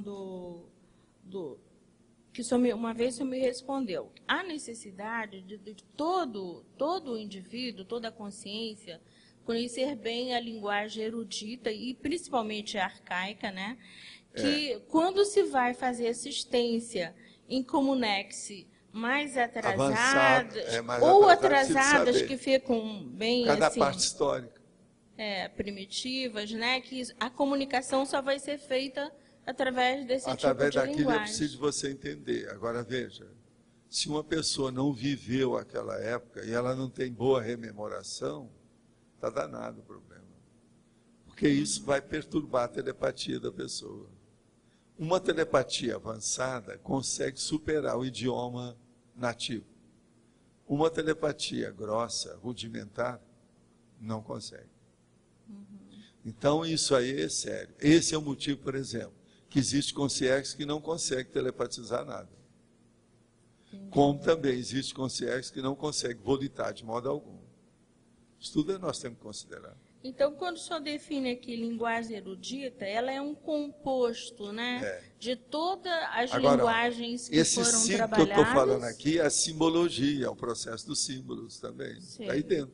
Porque os signos estão também signos incluídos convencionais, arcaicos, gráficos, né? sonoros ou gestuais. Quer dizer, entra tudo quanto é linguagem básica aí. Pois é, então, quando se chega por exemplo, quando o senhor define aqui na sinonimologia a linguagem conscienciológica, ela faz um apanhado de tudo. Não é? Linguagem então, culta, ela não despreza técnica, nada. Científica, conscienciológica, erudita. Agora, a estilística, a estilologia erudita, a estilística científica, a estilologia científica, a estilística técnica, a corrente erudita, a via culta, via. Via é uma coisa que a universidade gosta de usar, via. Via culta, via erudita, via técnica. Eles gostam muito disso. Agora, a linguagem jurídica e a linguagem médica, essas são das mais expressivas que tem dentro dos profissionais liberais. Eles usam bastante, né, eruditos. A linguagem, por exemplo, jurídica, é muito séria. Professor, quando o senhor, na nossa reunião ontem, nos colocou a questão da técnica da circularidade, da observação daquela... o senhor falou assim, evolucim, inverse, os inversores a reaprendência e depois vocês. Sim. Aí vamos trazer isso para cá em relação, fazer um paralelo em relação à linguagem erudita. Por exemplo, a consim, que dessoma, se ela trabalhar bem todos esses vocábulos, digamos assim, ela já tivesse uma linguagem conscienciológica, seria um composto, um misto de todas as linguagens, desde a mais arcaica até os dias de hoje. Sim. Ela, no caso, vai vir como uma criança, trazendo uma linguagem bem mais ampliada. Vai, mas não é só isso. Ela vai alcançar aquilo que a gente pretende, que é o processo da maturidade precoce. Ela vai ter, então, uma lucidez precoce. Então, essa visão de conjunto, ela só ajuda a pessoa. Pensar pequenininho, bitolado, curtinho, acanhado, é burrice. Nós temos que pensar grande. Levar tudo para o atacadismo, para o generalismo, para a cosvisão, para o abrangente, para o panorâmico. Isso é que é o ideal. Então, tudo que nós estivermos trabalhando hoje no geronte, ou seja, na consim que vai dessomar também, que não precisa ser geronte, vai ajudar nessa circularidade. Vai. Tá. Obrigada, professor. Tá. Professor, Mas então, Adriana, eu quero saber o seguinte, nos textos escritos, qual é a técnica que se usa para deixar as marcas pessoais, para você reconhecer posteriormente ou numa outra vida? Existe técnica para isso? existe. Eu já falei nessas coisas todas. Já falou? Existe. É o entrelinhamento que eu chamo. Chama entrelinhamento? Entrelinhamento. Você pega no 700 experimentos. Tem alguma coisinha. Mas eu ainda não trouxe verbete aqui sobre entrelinhamento, não. Tem que trazer mais dados. Você vai trazer? Oportunamente, né? Precisa de crescer mais um pouco. Você já viu que de vez em quando eu estou trazendo umas coisas de forma, de conformática, é para isso. Tá bom. Nós vamos chegar. Obrigada. Tá certo? Agora, gente, eu posso então agora começar a responder a 01. Deixa eu ver quantas tem, só para vocês. São só 20 perguntas, tá? E nós temos aí meia hora. Tá bom. Vai dar tempo. E depois eu vou chatear o nosso amigo que chegou. Sabe quem, né? O William. Estávamos em nosso grupo de estudo ontem à noite e ao interagirmos sobre energia imanente, ficamos com a dúvida se as consciências têm condições de alterar a energia imanente. Olha, não me informaram, mas tudo indica que se for relacionar com aquilo que nós conseguimos, elas têm condições de fazer as coisas que a gente não sabe como é que é. Agora, existe uma hipótese, que eu nunca falo aqui, mas que é bom a gente clarear. Quem modificar para valer, em definitiva, a energia imanente, vai criar novo cosmos. Isso é uma das técnicas que tem. Que a energia imanente é que comanda o cosmos. Esse negócio que a gente fala de primo pensene seria, na verdade, a manifestação da energia imanente. Agora, a gente usa isso, pedaço disso, e faz energia consciencial. De modo que a consciência livre, eu não sei se ela já está nesse nível de movimentar isso, até fazer uma modificação visceral, estrutural disso. Eu não sei. Agora, eu só quero lembrar uma coisa. Não fique dando muito valor para a energia, mesmo sendo energia imanente. O que manda no cosmos é a consciência, a consciencialidade e a autolucidez. Quer dizer, o que manda mesmo é o autodiscernimento. Energia, mesmo imanente, não tem inteligência. Tá certo, Regina? Então tá. Ó, se a Regina falou, a água parou. Dentro desse negócio, a situação é essa. Agora, Gostaria de saber o que o senhor recomendaria se há outras possíveis opções de fazer a TARES, além de ser instrutora dos top da Conscienciologia. Olha, já estão querendo mudar a situação da TARES. Olha, a TARES tem jeito de mudar, sim. É você criar uma OFIEX. Mas tudo dentro dos padrões que nós já fizemos. Não altere nada, não queira mudar nada. É um monte de gente que já quis colocar com incenso, com cristal. Isso aí é besteira. A pessoa vai arranjar o quê? Muletas que não vão fazer que ela desenvolva, ela vai ficar estacionária, ela vai regredir. Isso é negativo. Não arranje novas opções para fazer a TARES, principalmente dentro da TENEPS. Porque se você começar a fazer isso, você vai cair nos processos antigos da seita, das bobajadas todas que tem em matéria de emoção e instinto. Pense bem na TENEPS para estudar a TARES. É uma coisa prática, objetiva, palpável e concreta. Por favor, outra pergunta. Gostaria de saber sua opinião sobre qual é a diferença, se é que há, entre o fenômeno de agênere e uma ectoplasmia. É lógico que tem. Agênere é aquela pessoa que temporariamente ela consegue se tangibilizar fisicamente por si mesma e ela consegue se manifestar fisicamente. Então, é uma aparição tangível que dura algum tempo. Agora, a ectoplasmia propriamente dita é quando é feita através de ectoplasma de pessoas, tecnicamente estudando a situação, que corporifica aquela pessoa. Isso já é, então, um processo mais artificial. Já o agêneres é um processo mais espontâneo, é mais natural da situação. Portanto, essa é a diferença básica. Agora, tanto uma coisa quanto a outra são fenômenos dificílimos de se concretizar. Gostaria de saber se o amigo tem alguma dica de como faço para me livrar do instinto sexual que causa carência pela privação das práticas do sexo diário. Outras coisas me disseram que a TENEPS aumenta o apetite sexual. Por que isso acontece? Isso é normal? Não tem como evitar tal ocorrência sem recorrer a uma segunda pessoa para me aliviar? Se quiser, posso até citar meu nome.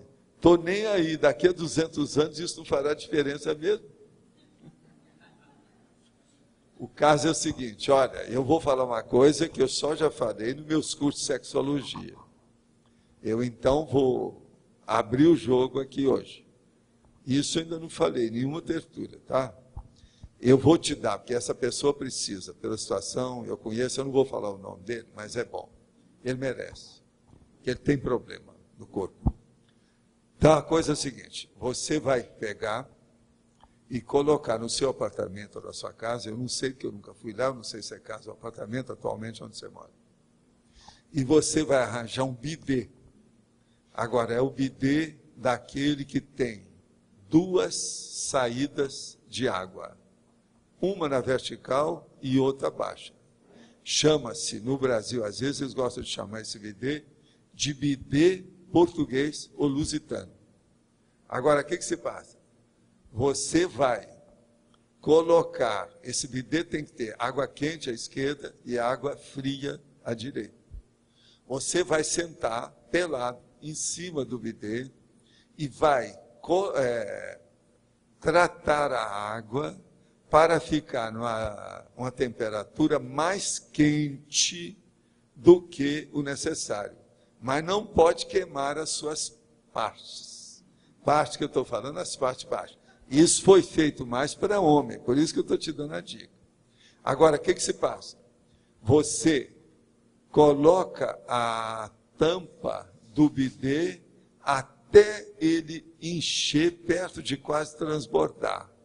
Quando a água estiver mais quente, e você deixa que tanta água que sai da parede do bidê, como a água que sai do piso do bidê, bata junto da glande e do corpo do seu pênis, que você vai ter orgasmo.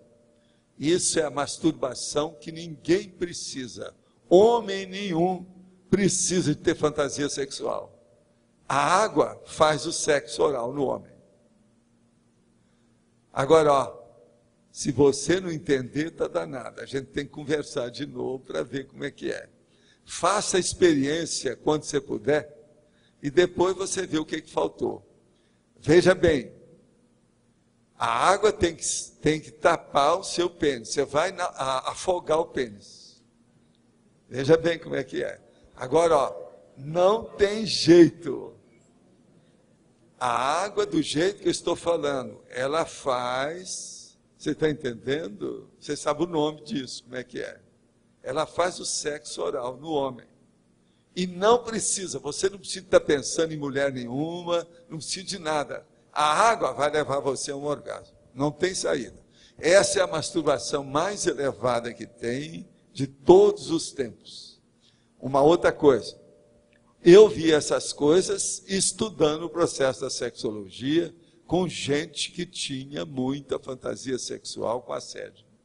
Então a gente criou uma técnica de masturbação totalmente desassediada ou desassediadora. Se alguém depois não souber, que eu não vou fazer aqui o desenho dessas coisas todas, como é que é. Se a pessoa for para o BD, eu sei que um monte de homem aí, ó, essa semana vão fazer essa experiência. Era assim no meu curso. Era assim no meu curso. O meu curso eu dava só para homem e falava isso. Agora, ó, não adianta vir, que eu não vou perguntar se tem lógica ou se é racional. Eu já fiz essa experiência quando era rapazinho, que eu descobri a situação. E fonôncia, quer dizer, funciona. Não tem jeito. E você não precisa pensar em nenhuma particularidade do ginossoma e nenhuma fantasia negativa de nada. Entende?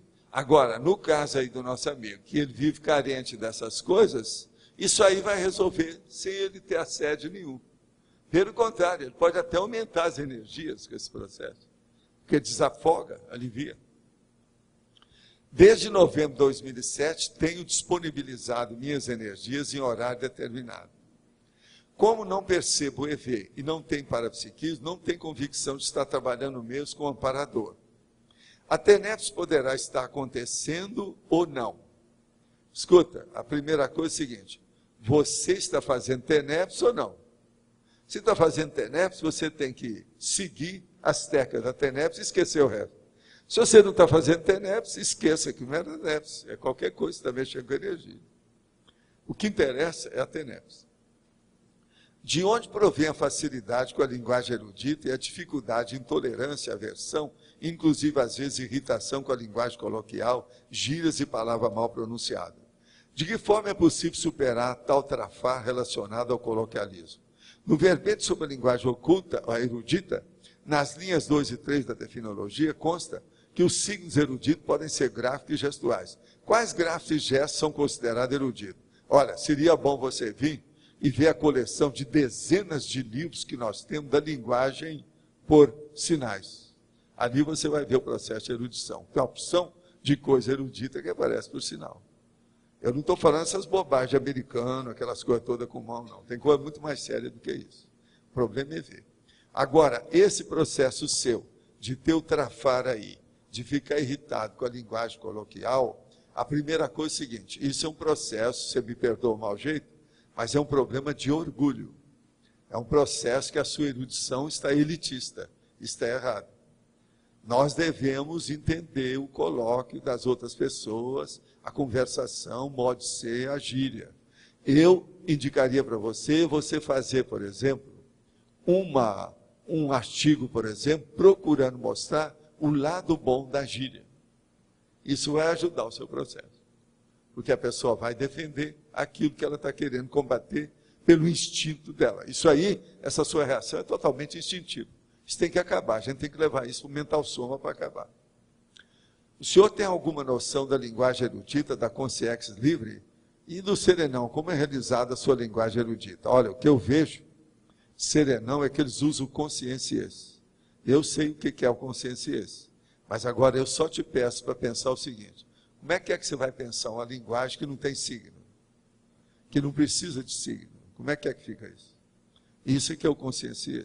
É muito difícil a gente entender. O senhor pode detalhar mais sobre os cursos intermissivos avançados? Quais são os mais avançados que o professor conhece? Se é os cursos de consciência livre, pode dar alguma noção levíssima, devido à minha imensa ignorância do assunto? Olha, muito antes disso, muito antes do Serenão, eu já falava há meio século que se eu fosse para escolher alguma coisa que eles pudessem me dar, eu queria ser um aluno ouvinte no última carteira de uma reunião de evoluciólogos. Eu não sei como é que são. São esses que eu desejaria conhecer.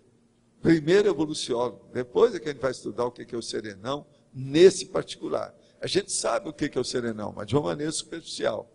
Mas a gente ainda não entrou na profundidade desse assunto. O senhor pode me explicar o processo de linguagem erudita com determinada parafenomenologia teática apreendida no curso intermissivo? E quais são as distorções quando na intrafisicalidade?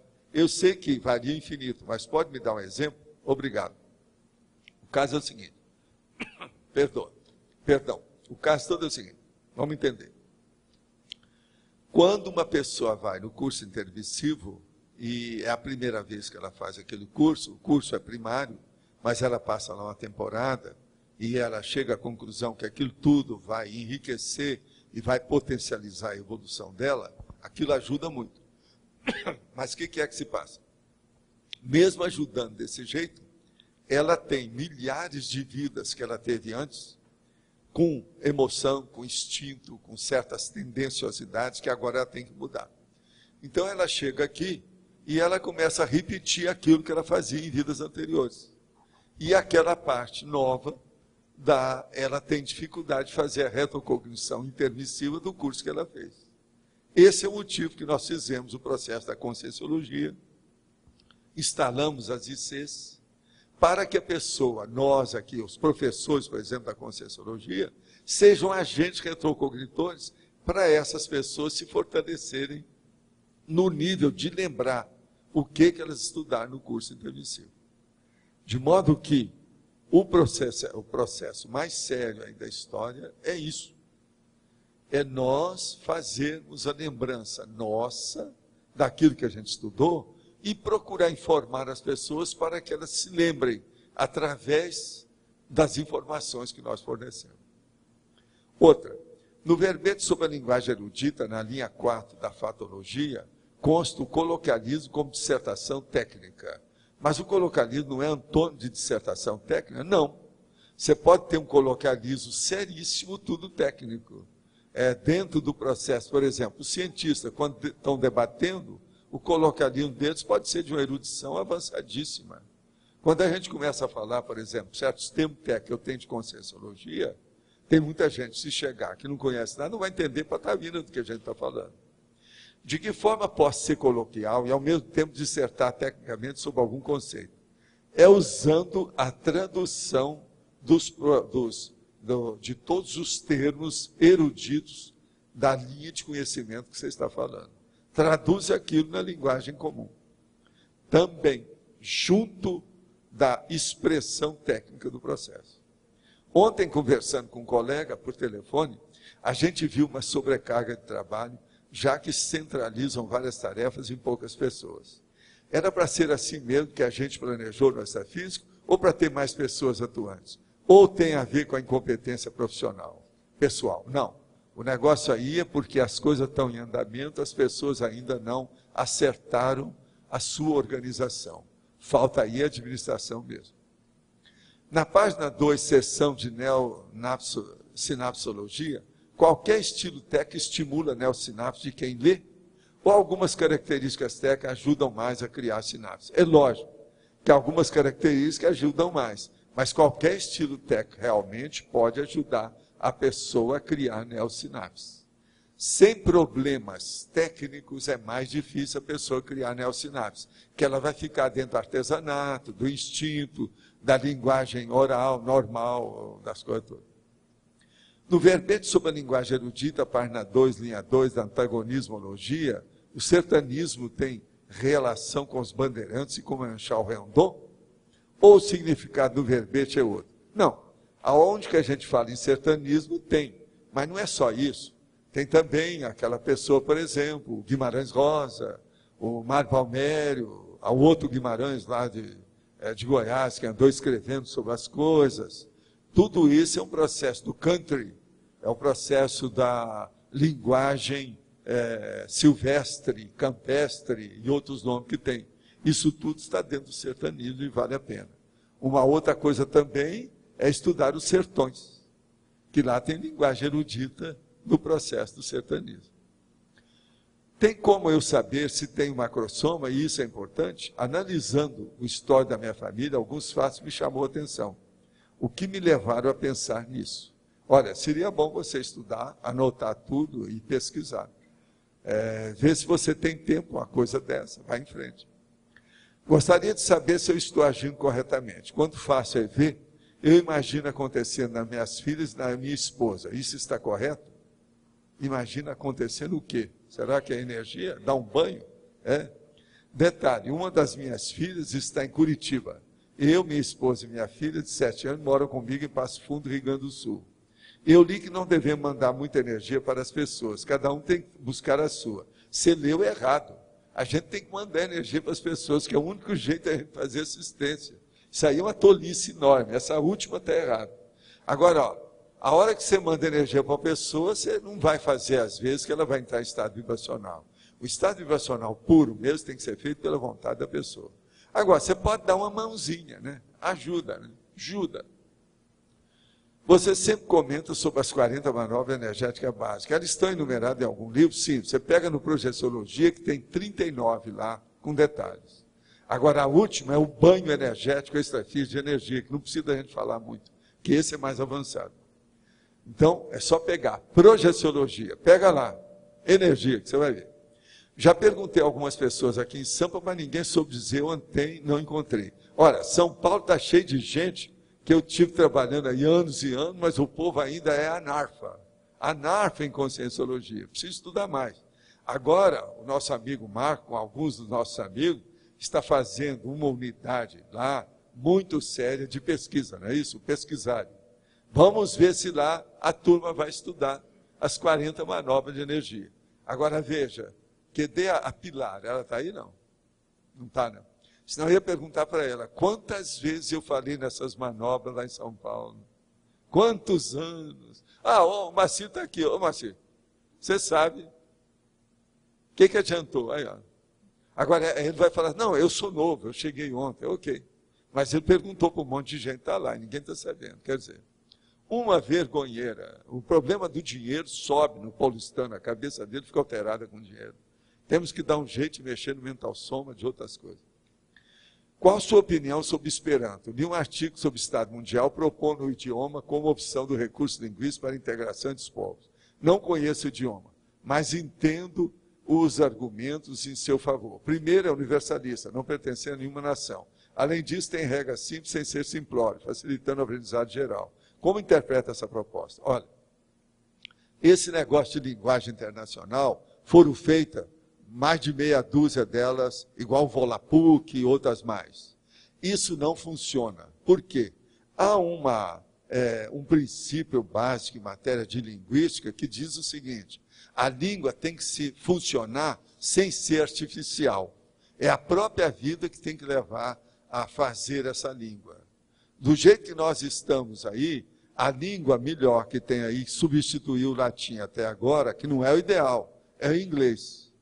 Do jeito que as coisas estão caminhando, por enquanto, o que está, vamos dizer assim, se mantendo e segurando a barra é o inglês. Agora, Esperanto é uma língua artificial, isso não leva a nada. As pessoas não nascem já estudando Esperanto. Para colocar ele funcionar, vai dar muito problema devido à linguagem local, o idioma local. Eu estudei Esperanto na década de 50, cheguei até a escrever artigo para ajudar os outros dentro da União da Mocidade Espírita de Uberaba, falando a favor do Esperanto, para ver se ajudava eles. Agora, o que se passa? Não adianta nada, porque na prática isso não corresponde àquilo que a gente precisa. Ela é uma língua artificial. As línguas têm que ser naturais, espontâneas, é da própria consciência. E outra coisa, se você for estudar o Noam Chomsky, com todo o processo genealogia do problema da língua, estudar semiótica e outras coisas mais, você vai ver que língua artificial não vai corresponder àquilo que a gente quer para o estado mundial, não. Tem que pegar aquilo que já existe. No orientalismo, a referência ao suposto atingimento do estado da cosmoconsciência através de processos meramente energéticos, como despertar da Kundalini pelos chakras, ou processo de restrição da atividade mental. Até que ponto esses processos são pertinentes, uma vez que a intelectualidade e a erudição são indissociáveis da evolução?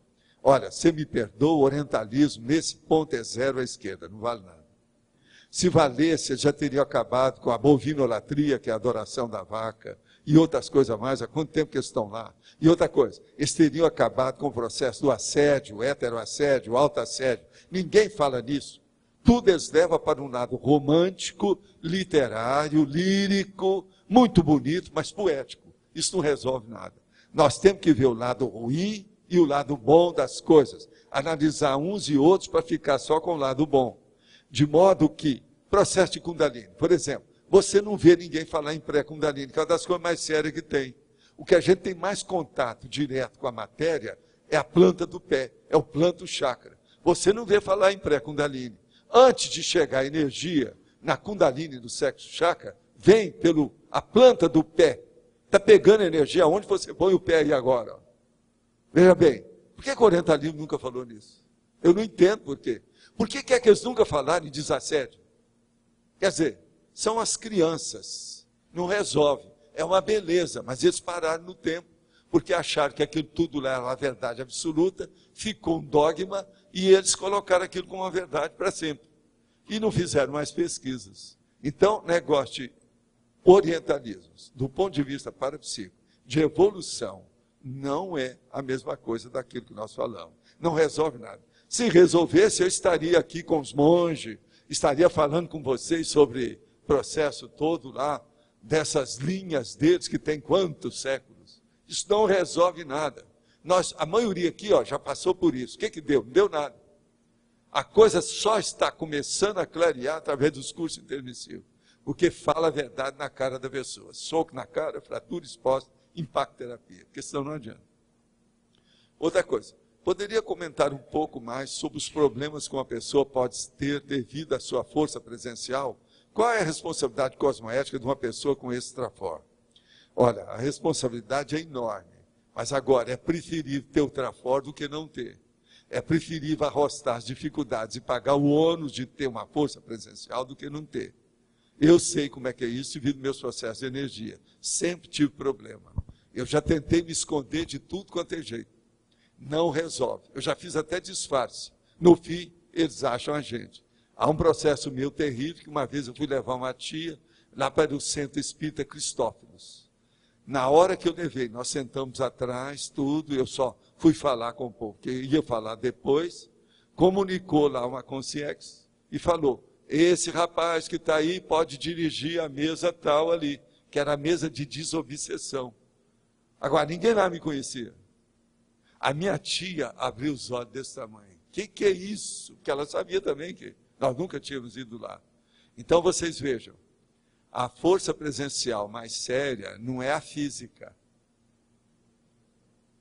É a psicosfera da pessoa que os amparadores estão vendo e os assediadores também.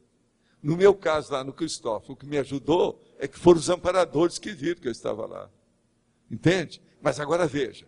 Uma pessoa que tem muita força presencial e ela fica mexendo com energia, até sem perceber nos outros, ela vai mexer no assediador da outra pessoa, ela vai pensar que está sendo invadida a presa, a vítima dela, ela vem contra a pessoa. Isso acontece nas melhores famílias. De modo que uma pessoa que tem força presencial, a melhor coisa que ela deve aprender, a primeira lição é autoencapsulamento. Na hora que ela precisa, ela faz um autoencapsulamento, que ela vai para todo lado e ninguém chateia ela. Foi o que aconteceu comigo e com a Graça, quando nós saímos de avião de Miami, para ir para New York, que o nosso amigo Firmato estava lá e recebeu a gente de madrugada. E a gente estava encapsulado, devido ao processo das torres gêmeas, porque elas caíram logo 6 horas depois que nós chegamos lá. E a gente viu aquilo tudo na rua, aquela coisa toda. Agora a gente estava encapsulado. A Graça, com todas as coisas, estava toda tranquila, cheia de vida, de energia. Ela mesma virou para mim assim, eu estou encapsulada, né? Eu falei assim, está. Agora, nós já saímos de Miami encapsulados. Eu sabia que ia ter alguma coisa muito séria. E o Leonardo Firmato é que nos recebeu no aeroporto lá, em New York. Naquela madrugada, praticamente. E 6 horas depois, o negócio estourou. E a gente chegou no hotel, era 3 horas. Você lembra? E 9 horas o negócio. Alguns minutos antes das 9, o negócio começou a derrubar as torres gêmeas. Uma última pergunta. De que forma é possível superar a alexithymia? Olha, seria bom estudar bem os dados todos e ver o seu temperamento e a sua intelectualidade, as suas emoções, como é que pode funcionar num caso desse. Isso aí tem que ver a sua pessoa com a alexithymia. Vocês querem falar agora? Está na hora, né? Faz favor. Pessoal, boa tarde.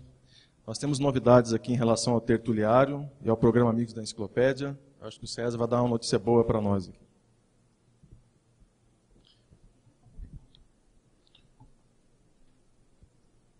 Pessoal, primeiramente, muito boa tarde a todos. Em relação à inauguração do tertuliário, esse é o primeiro recado importante. Muita gente tem perguntado se realmente vai inaugurar dia 30 de novembro. Então, nós estamos confirmando, vai inaugurar sim, dia 30 de novembro, sem ser esse final de semana, o próximo, ok? E gostaríamos de pedir a todos que ajudassem a criar um grande movimento dentro da CCCI, para estar todo mundo ciente dessa data e a gente lotar o tertuliário no seu primeiro dia de estreia, ok? Quem tiver a oportunidade de ir lá conhecer as obras, vai ver que o negócio está na reta final. Essa semana vamos começar a colocar as cadeiras. Não tem como não inaugurar dia 30. Será inaugurado daqui a 2 semanas. Quem está em casa quiser vir fazer parte, por favor, venha. Vai ser muito bacana a comemoração. É um domingo, sem ser esse domingo próximo, né, do final de semana que vem, o outro. Esse é o primeiro recado. Segundo recado muito importante. Nós gostaríamos de agradecer as pessoas que estão contribuindo com valores para a construção do tertuliário. Nós tivemos uma grata notícia ontem, o pessoal da África se cotizou lá através do Lourenço Pina, a gente vai receber uma doação, uma cota de R$10 mil do pessoal que está nesse instante lá na África assistindo. Eu acho que isso aí mostra um pouco, dá uma ideia da amplitude dos nossos trabalhos. E recebemos também uma ligação do pessoal de Florianópolis, que também, através de uma itinerância do professor Mário Oliveira lá em Florianópolis, conseguiram dar um resultado de lucro líquido de R$4 mil também para o tertuliário. Com isso, então, daquelas 16 cotas que a gente tinha, nós calculamos que hoje nós estejamos precisando de 11 cotas aproximadamente de R$10 mil. Eu queria, inclusive, pedir para o pessoal atualizar o site da Tertúlia. Né? Então, esses são os recados em relação ao tertuliário, mas o pessoal aqui vai continuar falando. Pessoal, a gente vai fazer uma promoção dos artigos do tertuliário até o dia 30, para a gente fazer uma arrecadação final em prol do tertuliário. Todos os artigos que vocês já viram aqui, as bolsas, camisetas, canetas, tudo com 15% de desconto e ainda ganha um chaveiro, não é isso, Flávio? Chaveirinho, ainda vai ganhar um chaveirinho. Então, assim, a partir de amanhã, no cafezinho ali no final da tertúlia, a gente vai estar também dando continuidade ao multirão. Nós estamos com 327 amigos da enciclopédia. A gente mantém a meta de 400 amigos, né? E a gente trouxe aqui uma ideia para nós pensarmos juntos na questão dos assuntos que são discutidos aqui e dos benefícios da gratidão que a gente tem por estar aqui nesse ambiente, nesse trabalho otimizado de energia. E a gente conversou com alguns colegas aqui que citaram algumas ideias. Por exemplo, curso intermissivo constante. Então, a pessoa, quando chega aqui, tem essa sensação de ser um curso intermissivo constante. A questão do autodesassédio, a questão do heterodesassédio e todas aquelas outras questões materiais que a gente já citou aqui, água, luz, ar-condicionado. Então, são benefícios práticos, teáticos, que a gente sente participando desse ambiente aqui. A gente está há 6 anos quase, né? Acho que a gente pode agora retribuir tudo que a gente vem recebendo nas tertúlias, de autodesassédio, de heterodesassédio. A gente vê como a gente está melhorando, como o nível de consciencialidade está aumentando. Eu acho que essa gratidão que o Eduardo está falando é muito importante. E o Eduardo não falou, mas a gente colocou uma listagem de coisas ali que é bom a gente se conscientizar. São quantas lâmpadas acesas, 8 aparelhos de ar-condicionado, a água que está geladinha, fresquinha, é a presença do professor Valdo, que é um curso gratuito, é tanta coisa que a gente... É o funcionário que vem todo dia varrer isso aqui, né? Então gasta sabão em pó, gasta um monte de coisa, um monte de produto que custa caro, a gente tem que ir no mercado comprar. Então essas coisas, gente, são dinheiro. Então a gente vê que o Amigos da Enciclopédia é uma forma razoável da gente estar colaborando com o CAEC para manter mensalmente esses custos. É um mínimo que a gente pensa que a gente pode estar colaborando para manter essa situação. Então quem puder, se associe. Se não puder pagar os R$60, faça a sua proposta. A gente parcela em muitas vezes, a gente já não sabe mais quantas vezes, mas parcela muitas vezes, para que a gente possa ter uma tranquilidade na manutenção desse trabalho. E tem mais uma novidade também, é que a Megastore está agora, começando hoje, uma xepa intelectual com toda a renda voltada para o tertuliário. Como é que funciona? As pessoas que têm livros em casa e que não queiram mais, livros de preferência novos ou seminovos, não muito velhos, fazem a doação aqui para a xepa, para a nossa standzinho. Esses livros entram ali e vão ser vendidos todos com 50%. Esse dinheiro integralmente vai ser doado para o tertuliário. A gente começou a feirinha hoje, já vendemos R$99. Então, por exemplo, vocês vão ter todos esses livros, mas assim, olha, princípios básicos da análise do comportamento. São livros bons, as pessoas estão doando livros em inglês, livros ótimos da área da saúde. Então, vale a pena o pessoal comprar, quem estiver precisando, e quem quiser colaborar, pega o seu livro que você não queira mais em casa, traz para doação, a gente coloca na feirinha, 50% é vendido, vai para o tertuliário, tá certo? Então, vamos ajudar aí para ver o que a gente pode... Bom, gente, na sequência, eu queria avisar a todos sobre um presente, na verdade, assim, uma doação que os tertulianos aqui de Foz estão fazendo para os teletertulianos, tá? Então, assim, ontem nós anunciamos, alguns voluntários aqui de Foz do Iguaçu estão disponibilizando cupons, vouchers, vales de pacotes de viagem, que inclui passagem aérea e hospedagem. Então, nós estamos disponibilizando isso para os teletertulianos que queiram vir para Foz. Cada pacote vale para 2 pessoas viajarem juntas. E qual que é o benefício desse pacote? As 2 pessoas vão viajar pelo preço de uma, ou seja, há uma economia de 50%, né, para os integrantes da viagem. Até o momento, nós temos 20 vouchers, 20 cupons disponíveis. Então, podem vir até 40 pessoas aqui para Foz. As pessoas que estão querendo vir para Foz ainda este ano, aproveitando inclusive a inauguração do tertuliário, que vai ser no próximo dia 30 de novembro, precisam retornar para as suas cidades de origem até o dia 15 de dezembro. Existe a possibilidade desses vouchers, desses vales, serem utilizados também para viagens compreendidas no período de 1º de fevereiro a 30 de junho do ano que vem. Mas nós vamos estar confirmando essa informação para vocês amanhã, tá certo? Porque muitas pessoas mandaram um e-mail perguntando se elas poderiam vir. Tem pessoas que estão interessadas em vir para o balanço existencial, para outros cursos que acontecem no ano que vem, no início do ano que vem. Então, nós vamos estar confirmando essas informações para vocês. Eu, Cristina, estou centralizando os e-mails, né, os pedidos e as perguntas de quem queiram utilizar esses vouchers. Então, o meu e-mail que está disponível para vocês é cristina.aracaki, @gmail.com. E a gente está solicitando que as pessoas que estejam interessadas em utilizar esses vouchers para vir para Foz do Iguaçu, enviem os seus pedidos, né, enviem um e-mail para o meu e-mail que eu acabei de dizer, até o próximo dia 21 de novembro, é a próxima sexta-feira, tá? Obrigada. Gente, eu quero dizer para vocês que hoje nós mudamos aí a área, tem 20 verbetes, tem 10 novos para você escolher, tá aqui. Quem é que vai? É você? Pessoal, rapidamente, hoje as pontuações foram as seguintes.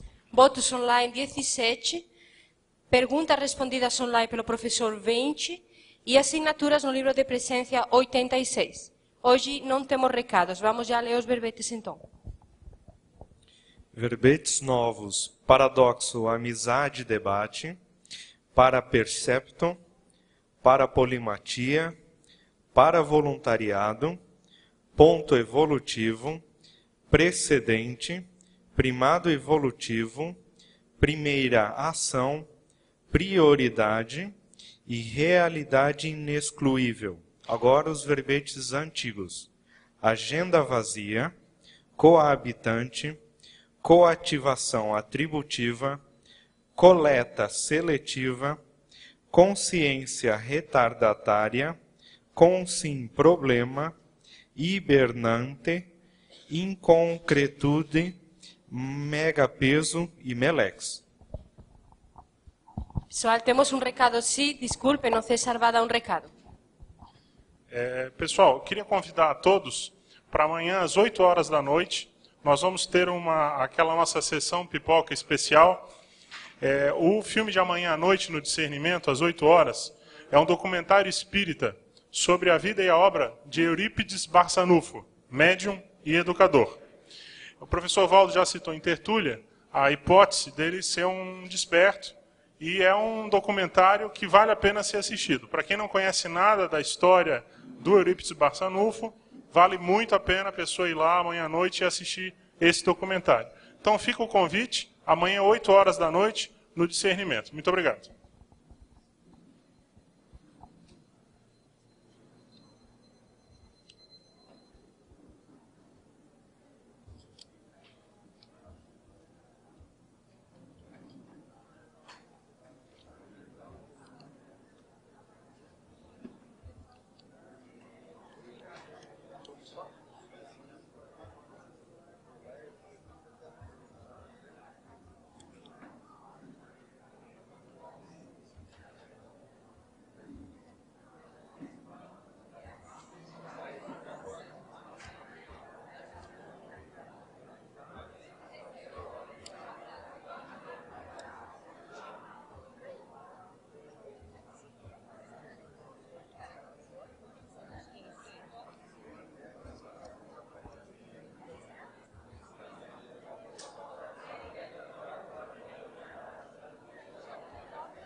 O verbete para amanhã, domingo, é para o voluntariado, que ganhou com 16 votos. Obrigada, até amanhã.